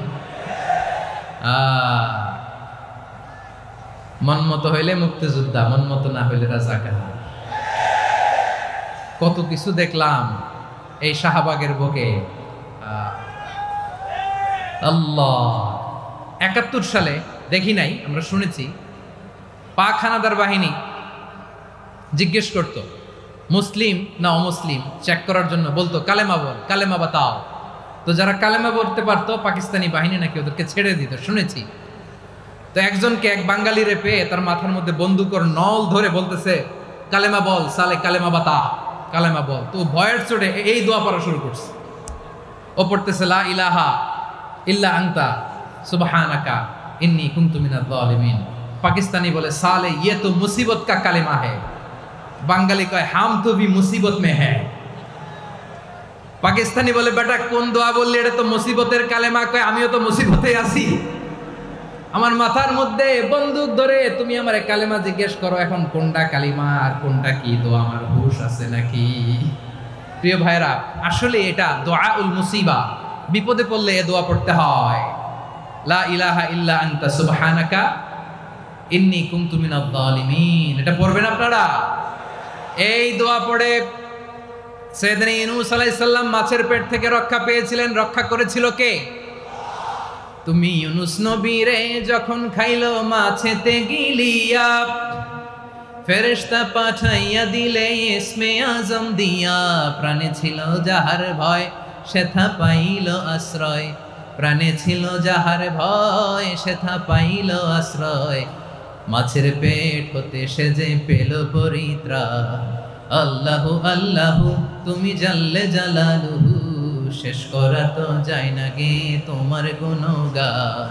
আল্লাহু আল্লাহু সুবহানাল্লাহ পড়ে, লা ইলাহা ইল্লা আনতা সুবহানাকা ইন্নী কুনতু মিনাজ জালিমিন। বিশ্বনবী বললেন, দেয়ালে পিঠ থেকে গেলে, চোখে মুখে অন্ধকার, বাঁচার কোনো উপায় নাই, তখন এই দোয়াটা করতে হবে। এই দোয়া পড়ে আল্লাহর কাছে ফরিয়াদ করলে বিপদ মুক্ত করবেন কে? কেন এই দোয়াটা আল্লাহর কাছে বড্ড প্রিয় জানেন আমার ভাইয়েরা? কারণ এই দোয়ার মধ্যে 3টা জিনিস আছে। আমি যেরকম আঙ্গুল উঁচু করেছি এরকম করেন তো।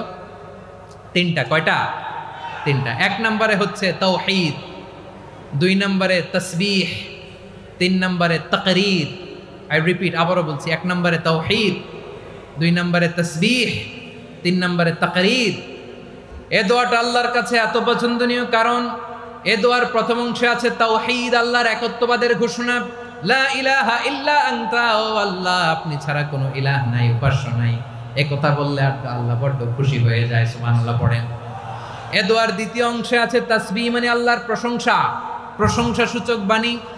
সুবহানাক সুবহানাক সুবহানাক, ও আল্লাহ আমি আপনার পবিত্রতা ঘোষণা করছি। সুবহানাক, এই কথা শুনলেও আল্লাহ খুশি হয়ে যায়। সুবহানাল্লাহ পড়েন। এই দোয়ার তৃতীয় অংশে আছে তাকরীর, তাকরীর মানে পাপের স্বীকৃতি। তাকরীর মানে কি? তাকরীর মানে পাপের স্বীকৃতি। এই দোয়ার তৃতীয় অংশে আছে ইন্নী কুনতু মিনাল জালিমিন, ও আল্লাহ আমি জালিমদের অন্তর্ভুক্ত। আল্লাহ আল্লাহ আমি জালেম, আল্লাহ আমি ভুল করেছি, অন্যায় করেছি, আল্লাহ আমি জালেমদের অন্তর্ভুক্ত। এই পাপের স্বীকৃতি, অ্যাকনোলেজমেন্ট আল্লাহ বড্ড পছন্দ করে। যখন আল্লাহর কাছে আপনি ছোট হবেন, ছোট হতে হতে যত ছোট হবেন, ওই দৃশ্যটা দেখতে আল্লাহ বড্ড পছন্দ করে। সুবহানাল্লাহ বলে। 3 নম্বর অংশ ইন্নী কুনতু মিনাজ জালিমিন, আল্লাহ আমি জালেমদের অন্তর্ভুক্ত। সাইয়েদনা আদম আলাইহিস সালাম ভুল করে যখন নিষিদ্ধ গাছের ফুল খেয়ে ফেললেন, ফল খেয়ে ফেললেন, আল্লাহ বললেন আদম ক্ষমা পেতে চাইলে তুমি আর হাওয়া মিলে স্বীকৃতি দাও, পাপের স্বীকৃতি। আর পড়ো রব্বানা ظلمنا أنفسنا وإن لم تغفر لنا وترحمنا لنكونن من الخاسرين। ও আল্লাহ আমি আদম আর হাওয়া জালামনা আনফুসানা, আমরা আমাদের নফসের উপর বড্ড জুলুম করেছি। আল্লাহ ওয়া ইল্লাম তাগফির লানা ওয়া তারহামনা, আপনি যদি ক্ষমা না করেন, আপনি যদি দয়া পরবশ না হন, আপনি যদি রহম না করেন, আমরা তো ক্ষতিগ্রস্তদের মধ্যে শামিল হয়ে যাব। এই দোয়া করার সাথে সাথে সাইয়েদনা আদম আর হাওয়া আলাইহিস সালামকে ক্ষমা করে দিলেন কে? তাহলে এই দোয়ার 3 নম্বর অংশ তাকরীর, এটা আল্লাহ বড্ড পছন্দ করে। আমার কলিজার টুকরা ভাইয়েরা, গুনাহ করে শিকার যেতে হবে, এটা আল্লাহ ভালোবাসেন। সাইয়েদনা আবু বকর রাদিয়াল্লাহু তাআলা আনহু বিষ্ণু ইসলামকে বললেন, ইয়া রাসূলুল্লাহ আল্লিমনি দুআআন আদউ বিহি ফি সালাতি, নবী হে আপনি আমার এমন একটা স্পেশাল দোয়া শিখায় দেন যে দোয়াটা আমি নামাজে পড়ব।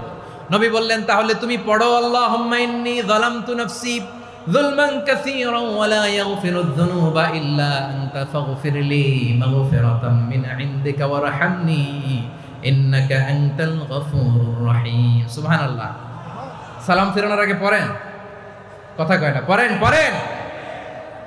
ও আবু বকর, নামাজে যদি দোয়া করতে মনে চায় এই দোয়াটা পড়বা, আল্লাহুম্মা ইন্নী যালামতু নাফসি, আল্লাহ জুলুম করেছি আমার নফসের উপর, যুলমান কাসীরা অনেক জুলুম, ওয়া লা ইয়াগফিরুয যুনুবা ইল্লা আনতা, আপনি ছাড়া এই জুনুব, এই পাপ ক্ষমা করার দ্বিতীয় কোনো রব নাই। আছে? আল্লাহ ছাড়া আমাদের গুনাহ আর কে কে ক্ষমা করতে পারে বলেন তো? কে পারে? কে? এজন্য আল্লাহরে বলবেন, আল্লাহ আমি ছাড়া তোমার গোলামের অভাব নাই, ও আমার রব আমি ছাড়া এই জমিনের বুকে তোমার গোলামের অভাব নাই, কিন্তু তুমি ছাড়া তো আমার দ্বিতীয় কোনো রব নাই। পারবেন বলতে? পারবেন? চোখের পানি ছেড়ে আল্লাহরে বলবেন, আল্লাহ তুমি আমার রব, তুমি আমার সব। কি বলবেন? আল্লাহ আমারে রব, সবাই বলুন, আল্লাহ আমার রব, দমে দমে তনু মনে তারি অনুভব। আল্লাহ আমার রব। আল্লাহরে বলেন, আল্লাহ তুমি আমার রব, তুমি আমার সব। আল্লাহ আমি ছাড়া এই জমিনে তোমার গোলামের অভাব নাই, তুমি ছাড়া আমার দ্বিতীয় কোনো রব নাই। এ কথা বলে চোখের পানি ছেড়ে আল্লাহরে স্বীকৃতি দেন, আল্লাহ আমি পাপী। আল্লাহ জামিনে আমার চেয়ে বড় পাপী আর কেউ নাই। অজু করে সিজদায় লুটিয়ে পড়ে চোখের পানি ছেড়ে আল্লাহরে পাপের স্বীকৃতি দেন, আল্লাহ এমন কোন জুলুম নাই, গুনাহ নাই আমি করি নাই, সগীরা কবিরা, জেনে না জেনে, ইচ্ছায় অনিচ্ছায়, শিরকি বেদাতি সব গুনাহ করেছি। আল্লাহ আকাশের নিচে জমিনের উপরে আমার চেয়ে বড় গুনাহগার আর কেউ নাই। চোখের পানি ছেড়ে আল্লাহরে বলেন, আল্লাহ আমি ছাড়া তোমার গোলামের অভাব নাই, তুমি ছাড়া আমার দ্বিতীয় কোনো রব নাই, তুমি ছাড়া তো কেউ আমার গুনাহ ক্ষমা করার নাই, তুমি আমার রব, তুমি আমার সব। বলতে পারবেন? এই তাকরীর আমার পটুয়াখালীর ভাইয়া, এই স্বীকৃতিটা দেখতে আল্লাহ বড্ড ভালোবাসে, কারণ আমরা সবাই গুনাহগার। আমরা সবাই কি? বিশ্বনবী বলেন, কুল্লুকুম খাত্তাউন, বানি আদম তোমরা সবাই পাপী। সবাই কি? সবাই পাপী। আমরা সবাই পাপী, আপন পাপের বাটখারা দিয়ে অন্যের পাপ মাপি। আমরা যে পাপী এটা ভাবতে মনে চায় না কারণ, খালি অন্যের পাপ দেখি আমরা, এটা ভুল। ওর এই পাপ, ও পাপী, ও জালেম, ও জাহান্নামী, এরকম একটা টেন্ডেন্সি। আমার যে কি হালাত এটার খেয়াল নাই। খেয়াল করতে হবে যে আমি সবচেয়ে বড় পাপী, ঠিক কিনা বলেন? পাপ করি নাই এমন কেউ আছি? হ্যাঁ আছি। কেউ না জানলেও জানে কে আমার পাপের ঘটনা? পৃথিবী না জানুক আমি তো জানি, আমি কি পাপ করেছি হায়। ও আমার কলিজার টুকরা ভাইয়েরা, মাথাটাকে নিচু করে জীবনের সব গুনার ফিরিস্তিগুলো একটা একটা করে স্বীকার করে আল্লাহরে বলেন, আল্লাহ আমি পাপী। আল্লাহ আমার চেয়ে বড় পাপী এই দুনিয়াতে কেউ নাই। আকাশের নিচে জমিনের উপরে আমার চেয়ে বড় পাপী কেউ নাই। একটা একটা করে আল্লাহ স্বীকার করি আমি পাপী, সব পাপের স্বীকৃতি দিলাম। পৃথিবী না জানুক আমি তো জানি, আমি কি পাপ করেছি হায়। আমার পাপের করলে বিচার, বাঁচার আমার নাই উপায়। দয়াময় তুমি মাফ করো আমায়, মাফ করো আমায়। আল্লাহ তাআলা যদি দয়া করে আমাদেরকে মাফ না করে, আমাদের বাঁচার কোনো উপায় নাই। আপনি কি ভেবেছেন আপনার নামাজ দিয়ে আপনি জান্নাতে যাবেন? আপনি তাহাজ্জুদ গুজার, সেজদা দিতে দিতে কপালে দাগ ফেলেছেন, এটা আপনারা জান্নাতে নেবে না।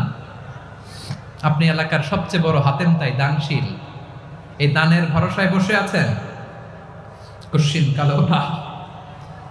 আমাদের নামাজ, আমাদের রোজা, আমাদের ইবাদত, এগুলোকে মিজানের পাল্লায় উঠালে কোনো ওজনই হবে না। তবে আমাদের একটা কৌশল জানা আছে, আমরা আল্লাহর রহমতের ভিখারি। আমরা সেদিন আগেই গুনার স্বীকৃতি দিয়ে দেব। আমরা বলবো, আল্লাহ তুমি প্রশ্ন করার আগে তোমার একটা কথা বলি, আমারে কিছু জিজ্ঞেস করো না, আমি সব করেছি। এমন কোনো পাপ নাই যে পাপ আমারে দিয়ে হয় নাই। তোমার রহমত দিয়ে তুমি জান্নাতে পাঠাবা, তোমার দয়ায় জান্নাতে যেতে চাই, আমল দিয়ে না। পারবেন বলতে? কিয়ামতের দিন আমরা বলবো, আল্লাহ আমার আমল দিয়ে জান্নাত চাই না, আমি তোমার দয়া দিয়ে জান্নাত চাই। তোমার দয়া ছাড়া আমার কোনো উপায় নাই। কারণ আল্লাহ যদি বিচার করে, বাঁচার কারো উপায় নাই। আল্লাহ যদি বলে ফেলেন তুই এটা করলি কেন, ওখানে গেলি কেন, কোরআনে 1000 বার নিষেধ করলাম তারপরেও এই পাপে জড়ালি কেন, এরকম প্রশ্ন ছুড়ে দিলে আমার উত্তর আছে? বাঁচার কোনো উপায় আছে? রোজ হাসরে হে আল্লাহ আমার করোনা বিচার, আল্লাহ করোনা বিচার।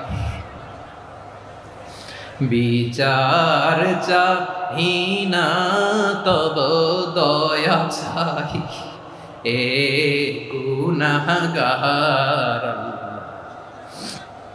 করুণা বিচার। আপনার আমল দিয়ে জান্নাতে যাবেন? কি দিয়ে যাবেন?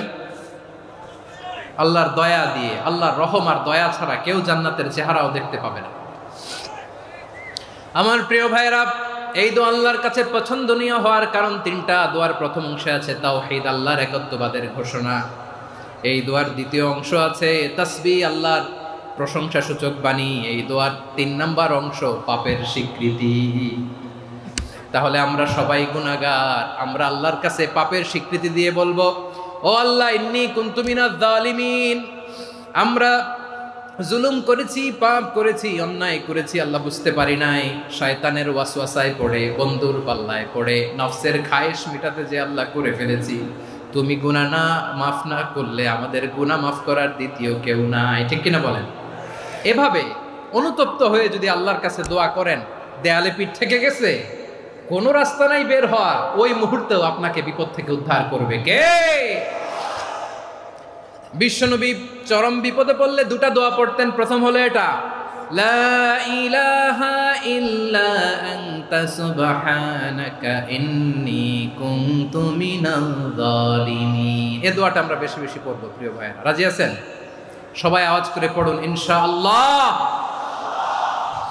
আমার প্রিয় ভাইয়েরা, বিপদে পড়লে বিশ্বনবী আরো একটা দোয়া পড়তেন, লা ইলাহা ইল্লাল্লাহুল আযীমুল হালিম, লা ইলাহা ইল্লাল্লাহু রাব্বুল আরশিল আযীম, লা ইলাহা ইল্লাল্লাহু রাব্বুস সামাওয়াতি ওয়াল আরদি ওয়া রাব্বুল আরশিল কারীম। এই যে বললাম, রেকর্ড হয়ে গেছে। এখন তো আর ইনস্ট্যান্ট মুখস্থ না হলো, পরে মুখস্থ করে নেবেন। আল্লাহ ছাড়া কোনো উপাস্য নাই, তিনি সুমহান, মহা সহিষ্ণু। আল্লাহ ছাড়া কোনো উপাস্য নাই, তিনি সুমহান, আরশের অধিপতি। আল্লাহ ছাড়া কোনো উপাস্য নাই, তিনি আকাশের মালিক, জমিনের মালিক, তিনি সুবিশাল আরশের অধিপতি। সুবহানাল্লাহ পড়েন। এই দোয়াটা কেউ যদি পড়ে যদি এর ওসিলা করে দোয়া করে, তাকে বিপদ থেকে মুক্তি দেয় কে? মনে থাকবে আপনাদের? তাহলে বিপদের প্রথম ধাক্কায় কি যেন পড়তে হয়? ইন্না লিল্লাহ। তারপরে কি বলে আল্লাহর কাছে নিজেকে সঁপে দিতে হয়? দেয়ালে পিঠ থেকে গেলে লা ইলাহা ইল্লা আনতা সুবহানাকা ইন্নী কুনতু মিনাজ জালিমিন।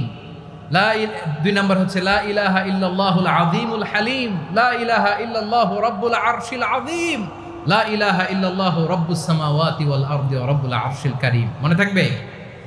ইনশাআল্লাহ বলেন সবাই, আওয়াজ করে সবাই ইনশাআল্লাহ। অনেক সময় এমন হয়, হঠাৎ বিপদের সম্মুখীন হই আমরা, রেডি হয়ে বের হয়েছে অফিসে, হঠাৎ অ্যাক্সিডেন্টে পড়ে যাই, হঠাৎ পেটের ব্যথায় অজ্ঞান। এরকম হয় না?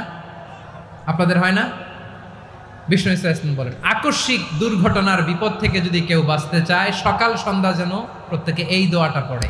সকালে যদি 3 বার পড়ে, সন্ধ্যা পর্যন্ত হঠাৎ বিপদ থেকে সে রক্ষা পাবে। To be protected from sudden calamity, sudden disaster, sudden calamity. হঠাৎ বিপদ, হঠাৎ ভয়ঙ্কর কোন আকস্মিক বিপদ থেকে আল্লাহ বাঁচায় দিবে। সকালে পড়লে সন্ধ্যা পর্যন্ত প্রোটেক্টেড, সন্ধ্যাবেলায় যদি 3 বার পরে সকাল পর্যন্ত প্রোটেক্টেড। সুবহানাল্লাহ পড়ে। দোয়াটা কি? দোয়াটা হচ্ছে বিসমিল্লাহিল্লাযী লা ইয়াদুররু মা ইসমিহি শাইউন ফিল আরদি ওয়ালা ফিস সামাই ওয়া হুয়াস সামিউল আলিম। ছোট না? অনেক ছোট, মুখস্থ করবেন। বিসমিল্লাহিল্লাযী লা ইয়াদুররু মা ইসমিহি শাইউন ফিল আরদি ওয়ালা ফিস সামা। ওই আল্লাহর নাম নিচ্ছি, যে আল্লাহর নামের বরকতে আকাশ জমিনের কোনো কিছু কারো কোনো ক্ষতি সাধন করতে পারে না। তিনি সর্বশ্রোতা, সর্বজ্ঞ। সুবহানাল্লাহ পড়েন। পড়বেন এই দোয়াটা, বিসমিল্লাহিল্লাযী লা ইয়াদুররু মা ইসমিহি শাইউন ফিল আরদি ওয়ালা ফিস সামাই ওয়া হুয়াস সামিউল আলিম। ফজরের পরে 3 বার, মাগরিবের পরে 3 বার যদি কেউ পড়ে, প্রোটেক্টেড। যে কোনো হঠাৎ বিপদ থেকে প্রোটেক্ট করেন কে? ওই আল্লাহর নাম নিচ্ছি, যে আল্লাহর নামের ওসিলায় আকাশ জমিনের কোনো কিছু কোনো ক্ষতি করতে পারে না। সুবহানাল্লাহ পড়েন। আচ্ছা, এবার আমাদের জীবনে দুশ্চিন্তা আছে না নাই বলেন? Tension, hyper tension, anxiety, depression, চিন্তা, টেনশন নাই, এরকম কে কে আছে দেখি? হাত তোলেন। ওই যে হাত তুলছে এক আল্লাহর ওলি, ওই যে টেনশন নাই তোমার, মাশাআল্লাহ। ও না বুঝে তুলছে, ঝোঁকের চোটে, জোশের ঠেলায় ধাক্কায় তুলে ফেলছে। সবার জীবনে টেনশন আছে না নাই? এই দুশ্চিন্তা, পেরেশানি, মারাত্মক পেরেশানি থেকে মুক্তি পাওয়ার জন্য বিষ্ণু ইসলাম দুটো দোয়া পড়তেন। কয়টা? অনেকগুলো পড়তেন। স্পেশাল দুটো দোয়া আজকে আপনাদের শিখায় যাব, শুনবেন না? কষ্ট হচ্ছে? সংক্ষিপ্ত মুনাজাত দিয়ে দেই। ওরে আল্লাহ, আমি তো 9:30 ক্রস করে ফেলছি মাসুদ ভাই, খেয়াল করে নেই। আরো কয়েক মিনিট? ঠিক আছে, ঠিক আছে। পেরেশানিতে পড়লে, টেনশনে পড়লে এই দোয়াটা, প্রিয় ভাইরা, বিষ্ণু ইসলাম যখন খুব বিপদে পড়তেন, দুশ্চিন্তা ওনাকে ঘিরে ধরতো, উনি পড়তেন ইয়া হাইয়ু ইয়া কাইয়ুম বিরহমাতিকা আস্তাগীথ, ইয়া হাইয়ু ইয়া কাইয়ুম বিরহমাতিকা আস্তাগীথ, ইয়া হাইয়ু ইয়া কাইয়ুম, হে শাশ্বত অবিনশ্বর, হে চিরঞ্জীব, বিরহমাতিকা আস্তাগীথ, তোমার রহমতের উসিলায় তোমার কাছে ফরিয়াদ করি। এটা পড়তেন। আবার আরেক বর্ণনায় এসেছে ইয়া হাইয়ু ইয়া কাইয়ুম বিরহমাতিকা আস্তাগীথ আসলিহ লি শা'নি কুল্লাহু ওয়ালা তাকিলনি ইলা নাফসি তরফাতা আইন। আসলিহ লি শা'নি কুল্লাহ, আল্লাহ আমার সবকিছু আপনি সেটেল করে দেন। আমাদের সব ঝামেলা সেটেল করে দিতে পারে কে? আমরা তো সেটেলমেন্টের জন্য এসপি সাহেবের কাছে যাই, ডিসি সাহেবের কাছে যাই, অমুক ভাইয়ের কাছে যাই, তমুক ভাইয়ের কাছে যাই। এই দোয়া পড়লে আরশের উপর থেকে আপনার ম্যাটার সেটেল করে দিবে কে? তাহলে পড়বেন ইয়া হাইয়ু, হে চিরঞ্জীব। হাইয়ু মানে চিরঞ্জীব, যিনি চিরকাল বেঁচে থাকবেন, মরবেন না। আল্লাহ মরবেন? তার কোনো লয় আছে? ক্ষয় আছে? সূরা রহমানে আল্লাহ বললেন কুল্লু মান আলাইহা ফানি ওয়া ইয়াবকা ওয়াজহু রাব্বিকা যুল জালালি ওয়াল ইকরাম ফাবিআইয়ি আলাই রাব্বিকুমা তুকাযযিবান। জমিনে যা আছে সব ফান, ভ্যানিশ হয়ে যাবে, নিশ্চিহ্ন হয়ে যাবে, শেষ হয়ে যাবে, সব বিলুপ্ত হয়ে যাবে, একজন ছাড়া। জোরে বলেন তিনি কে? ইয়া হাইয়ু। আমার সাথে আওয়াজ করে পড়েন ইয়া হাইয়ু ইয়া কাইয়ুম ইয়া হাইয়ু ইয়া কাইয়ুম বিরহমাতিকা আস্তাগীথ আসলিহ লি শা'নি কুল্লা ওয়ালা তাকিলনি ইলা নাফসি তরফাতা আইন। এভাবে দোয়া করলে আপনাকে বিপদ মুক্ত করবে কে? এই দোয়াটা কেন পছন্দ আল্লাহর কাছে? কারণ এখানে আল্লাহর দুইটা সুন্দর নাম আছে, গুণবাচক নাম, আল হাই, আল কাইয়ুম। এই দুটো নাম আছে এখানে। আবার এই দুইটা আয়াতুল কুরসির অংশ। আয়াতুল কুরসির শুরু তো এটা আছে না নাই? হ্যাঁ, আছে না নাই? 3 নাম্বার কারণ, এটা ইসমে আজম। কোন দোয়াটা ইসমে আজম? যে দোয়া ওসিলায় দোয়া করলে আল্লাহ দোয়া ফেরায় না। অনেকগুলো মত আছে, সবচেয়ে ভ্যালিড মত হচ্ছে এটা, ইয়া হাইয়ু ইয়া কাইয়ুম। এর ওসিলা দিয়ে দোয়া করলে দোয়া কবুল করে কে? 2 নম্বরে বিশ্বনবী মারাত্মক বিপদে পড়লে আরেকটা দোয়া পড়তেন, আল্লাহুম্মা ইন্নী আবদুক। আগে দোয়াটা পড়ি, শুনেন। আল্লাহুম্মা ইন্নী আবদুক ওয়া ইবনু আবদিক ওয়া ইবনু আমাতিক নাসিয়াতি বিয়াদিক মাদিন ফিয়া হুকমুক আদলুন ফিয়া কাদাউক আসআলুকা বিকুল্লি ইসমিন হুয়া লাক সাম্মাইতা বিহি নাফসাক আও আনজালতাহু ফি কিতাবিক আও আল্লামতাহু আহাদাম মিন খালকিক আও ইস্তা'সারতা বিহি ফি ইলমিল গায়বি ইনদাক আন তাজআলাল কুরআনা রাবিআ কলবি ওয়া নূরা সাদরি ওয়া জালাআ হুজনি ওয়া যাহাবা হাম্মি। সুবহানাল্লাহ পড়েন। বিষ্ণুই বলতেন আল্লাহুম্মা ইন্নী আবদুক, ও আল্লাহ আমি আপনার গোলাম, ওয়া ইবনু আবদিক, গোলামের ঘরের গোলাম, ওয়া ইবনু আমাতিক, বাদীর ঘরের গোলাম। মানে আল্লাহ আমি আপনার গোলাম। আমার বাবা আব্দুল্লাহ ছিল আপনার গোলাম, আমার মা আমিনা ছিল আপনার বাদী। মানে আমরা গোলাম বংশের, সব গোলাম। নিজের এর চেয়ে আর ছোট করে আল্লাহর কাছে উপস্থাপন করা যায় আমার ভাইরা? কথা কি বুঝতেছেন? নিজেকে এর চাইতে ছোট, নগণ্য আর তুচ্ছ করে আল্লাহর সাথে প্রেজেন্ট করা যায়? বিশ্বনবী বললেন, ও আল্লাহ আমি আপনার গোলাম, গোলামের ঘরের গোলাম, দাসীর ঘরের গোলাম, নাসিয়াতি বিয়াদিক, আমার মাথার চুলের ছুটি আপনার হাতের মুঠোয়। আপনি ডানে টান দিলে আমি ডানে যেতে বাধ্য, আপনি বাঁয়ে টান দিলে বাঁয়ে যেতে বাধ্য। সুবহানাল্লাহ বলেন। পিছনে 2-1 ভাই দাঁড়ালেন কেন? হ্যাঁ, বসুন। জায়গা চেঞ্জ করতেছে, সেই দুপুর থেকে বসে আছে, আমি জানি। মাশাআল্লাহ। কেউ 2-1 বেরোইছে, গ্যাপ পূরণ করতেছে। মাশাআল্লাহ। পড়েন সুবহানাল্লাহ, আলহামদুলিল্লাহ, লা ইলাহা ইল্লাল্লাহ মুহাম্মাদুর রাসূলুল্লাহ সাল্লাল্লাহু আলাইহি ওয়াসাল্লাম। বিশ্বনবী বললেন, আল্লাহ আমার মাথার চুলের ঝুঁটি আপনার হাতের মুঠোয়। আচ্ছা, এইভাবে কাকে ধরা হয়? যে খুব ছোট, ঠিক কি না? নিজেকে কত ছোট করলেন বিশ্বনবী। ও আল্লাহ, আমার মাথার চুলের ঝুঁটি আপনার হাতের মুঠোয়, আপনি ডানে টানলে আমি ডানে যাব, বায়ে টানলে বায়ে যাব। আল্লাহ, আসআলুকা বিকুল্লি ইসমিন হুয়া লাক নাসিয়াতি বিয়াদিক মাদিন ফিয়া হুকমুক। আপনার নির্দেশ আমার উপর কার্যকর হবেই হবে। আদলুন ফিয়া কাদাউক, আপনার ফয়সালা, যেই ফয়সালাই আপনি আমার জন্য করেন এটাই ইনসাফ। সুবহানাল্লাহ বলেন। আমরা আল্লাহর ফয়সালায় সন্তুষ্ট হতে চাই না। কত কমপ্লেইন, আল্লাহ তুমি এটা দিলা না, ওইটা পাইলাম না, ওইটা হইল না রে, এরকম অভিযোগ কমপ্লেইন আমাদের আছে না নাই? আর বিশ্বনবী বলতেন আদলুন ফিয়া কাদাউক, আল্লাহ আমার জন্য তোমার যেটা ফয়সালা এটাই সবচেয়ে শ্রেষ্ঠ ইনসাফ, এর চেয়ে ইনসাফ আর হতে পারে? এভাবে কায়মান বাক্যে আল্লাহর কাছে বিশ্বনবী দোয়া করতেন। এরপরে বিশ্বনবী বললেন, আল্লাহ তোমার যত নাম আছে সব নামের ওসিলায় দোয়া করি, যে নাম তুমি আমাদেরকে জানিয়েছো, যে নাম তুমি আমাদেরকে জানাও নাই, যে নাম তুমি কোরআনে নাজিল করেছো, যে নাম নাজিল করো নাই, যে নাম শুধু নবীদেরকে জানিয়েছো। আর আল্লাহর এমন কিছু চমৎকার চমৎকার সুন্দর সুন্দর নাম আছে, এই নামগুলো রব্বুল আলামিন কাউকে জানাবে না। সুবহানাল্লাহ বলেন। আমরা তো 99 নাম জানি, 100 নাম জানি আল্লাহ, কিন্তু আল্লাহর এমনও কিছু নাম আছে যেগুলো আল্লাহ বিশ্বনবীরও জানায় নেই। এগুলো আল্লাহ ইলমুল গায়বে রেখে দিয়েছেন। দোয়ার সময় বলবেন, আল্লাহ তোমার যেই নামগুলো জানি, যেগুলো জানি না, যেগুলো কোরআনে আছে, যেগুলো নাই, যেগুলো নবীরে খাস ভাবে জানাইছো ওগুলোর উসিলায়, যেগুলো কোনোদিন জানাবাও না তোমার ওই নামের উসিলাও তোমার কাছে চাই। আল্লাহ কোরআনকে আমার হৃদয়ের বসন্ত বানাও, আমার বক্ষের জ্যোতি বানাও, আমার চিন্তা দুশ্চিন্তা তুমি দূর করে দাও। বিশ্বনবী বললেন, এই কালিমাগুলো, এই বাক্যগুলো পড়ে যদি কেউ আল্লাহর কাছে ফরিয়াদ করে, তার হৃদয় থেকে দুশ্চিন্তা কাটিয়ে দিবে কে? পড়বেন, এই দোয়াগুলো পড়বেন। আচ্ছা, সব শেষে বলি, ঋণের বোঝায় যারা জর্জরিত, বিষ্ণু ইসলাম চমৎকার একটা দোয়া শিখিয়েছেন। আমাদের অনেকে ঋণের বোঝায় জর্জরিত, আছে না নাই? এদিকে কেউ আছেন? থাকলে হাত তোলার দরকার নেই, থাকলে এই দোয়াটা পড়বেন। এক সাহাবীর নাম আবু উমামা, নামাজের ওয়াক্ত ছাড়া উনি মসজিদে যেয়ে বসে আছে। বিশ্বনবী বললেন, কিরে আবু উমামা, নামাজের তো ওয়াক্ত হয় নাই, মসজিদে কি? সাহাবী বলে, হুমুমুন লাজিমাতনি ওয়া দুয়ুন, নবী গো, ঋণের বোঝায় এমন টেনশনে আছি, ঘরে থাকতে পারলাম না, মসজিদে চলে আসছে। বিশ্বনবী বলেন, আমি কি তোমার এমন একটা দোয়া শিখাবো যেটা পড়লে আল্লাহ তাআলা তোমার ঋণের বোঝা হালকা করে দিবেন?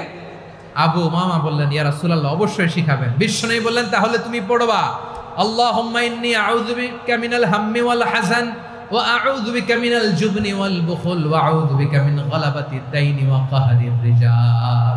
ও আল্লাহ, তোমার কাছ থেকে দুশ্চিন্তা থেকে পানা চাই, কৃপণতা, ভীরুতা, অলসতা, কার্পণ্যতা, এই সব কিছু থেকে, মানুষের কঠোরতা, আমার উপর মানুষের আধিপত্য এবং ঋণের বোঝা থেকে পানা চাই।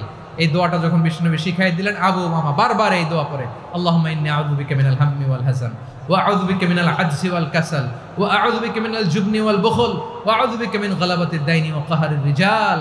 আবু উমামা বলে, এই দোয়া আমি পড়তে লাগলাম আর পড়তে লাগলাম, কিছুদিন পরে দেখা গেল বিশ্বনবীর শেখানো এই দোয়ার বদৌলতে আল্লাহ তাআলা আমার সব ঋণ পরিশোধের ব্যবস্থা করে দিয়েছেন। পড়বেন, পড়বেন। আমার প্রিয় পটুয়াখালীর ভাইরা, বিশ্বনবীর জামাতা সাইয়্যিদিনা আলী রাদিয়াল্লাহু তাআলা আনহুর কাছে এক লোক এসে বলে, হে আলী, ঋণের বোঝায় আমি জর্জরিত, আমার কিছু অর্থ দিয়ে সাহায্য করো। সাইয়্যিদিনা আলী রাদিয়াল্লাহু তাআলা আনহু বললেন, আমি কি তোমারে এমন একটা দোয়া শিখাবো যেটা বিশ্বনবী আমাদের শিখিয়েছেন? এই দোয়া যদি তুমি পড়ো, লাউ কানা আলাইকা মিসলু জাবালিন কাবীরিন দাইনান আদাল্লাহু আনকা, পাহাড় পরিমাণও যদি ঋণের বোঝা হয়, আল্লাহ এটা পরিশোধের ব্যবস্থা করে দিবেন। ছোট্ট একটা দোয়া বিশ্বনবী শিখালেন, বললেন, তুমি পড়বা, আল্লাহুম্মা কফিনি বিহালালিকা আন হারামিকা ওয়া আগনিনি বিফাদলিকা আম্মান সিওয়াক। মুখস্থ আছে? হ্যাঁ, আছে। আল্লাহুম্মা কফিনি বিহালালিকা আন হারামিক, আল্লাহ তোমার হালাল দিয়ে আমাকে পরিতুষ্ট করো, হারাম থেকে বাঁচিয়ে রাখো, আর তোমার অনুগ্রহে মানুষের মুখাপেক্ষী যেন আমি না হই, আমি যেন সবসময় তোমার মুখাপেক্ষী হয়, ওই তৌফিক দিও। সুবহানাল্লাহ পড়েন। এই দোয়া বেশি বেশি পড়লে ঋণের বোঝা হালকা করে দিবে কে? তাহলে প্রিয় ভাইয়েরা, বিপদে পড়লেই প্রথমে কি পড়বেন? পটুয়াখালী ভুইলা গেছে। বিপদে পড়লেই প্রথমে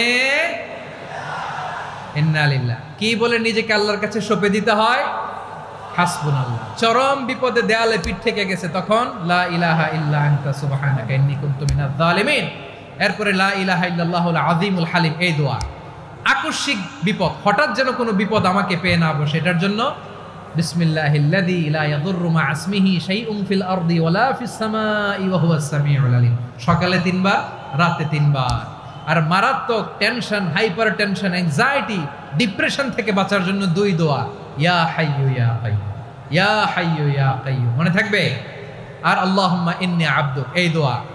ঋণ থেকে বাঁচার জন্য 2 দোয়া, আল্লাহুম্মা ইন্নী আউযু বিকা মিনাল হাম্মি ওয়াল হাযান, এটা।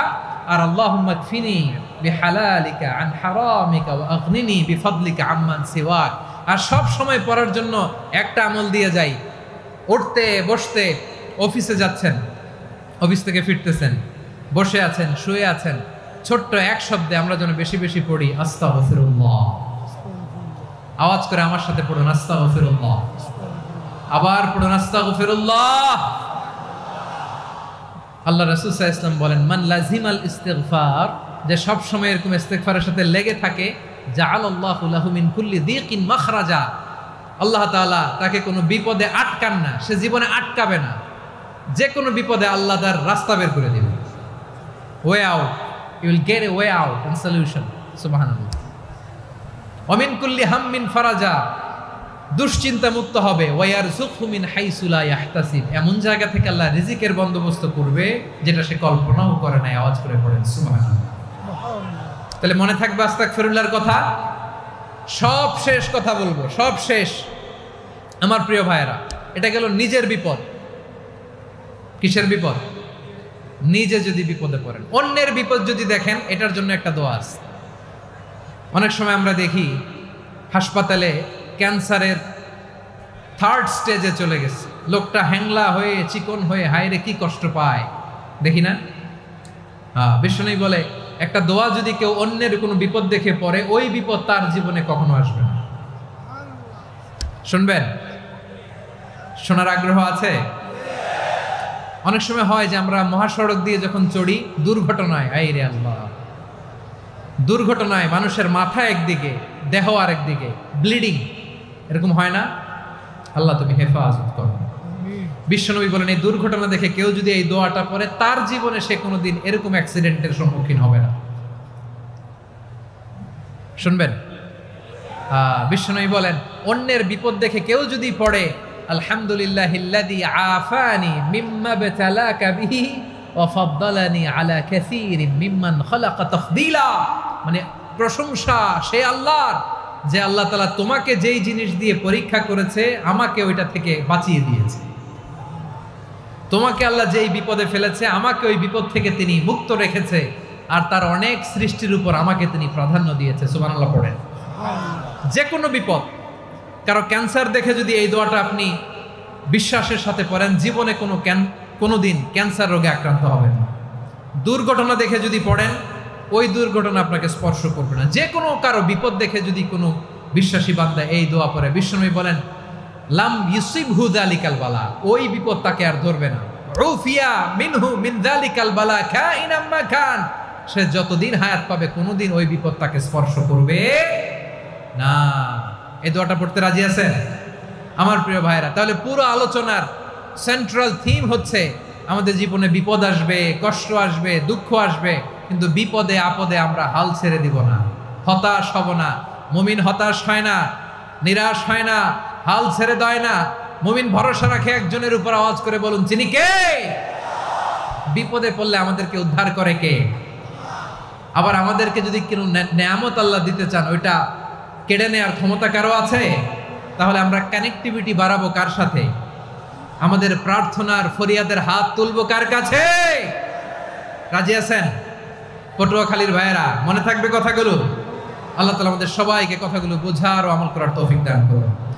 আমি আপনাদের আতিথেয়তা, আপনাদের ভালোবাসায় মুগ্ধ হয়েছি, ইমপ্রেসড হয়েছে। আলহামদুলিল্লাহ। লক্ষ লক্ষ তাওহীদি জনতা, কোনো ডিস্টার্ব নাই, কোনো হই হুল্লোড় নাই, মারামারি নাই। পটুয়াখালী আজকে হিস্ট্রি তৈরি করেছে।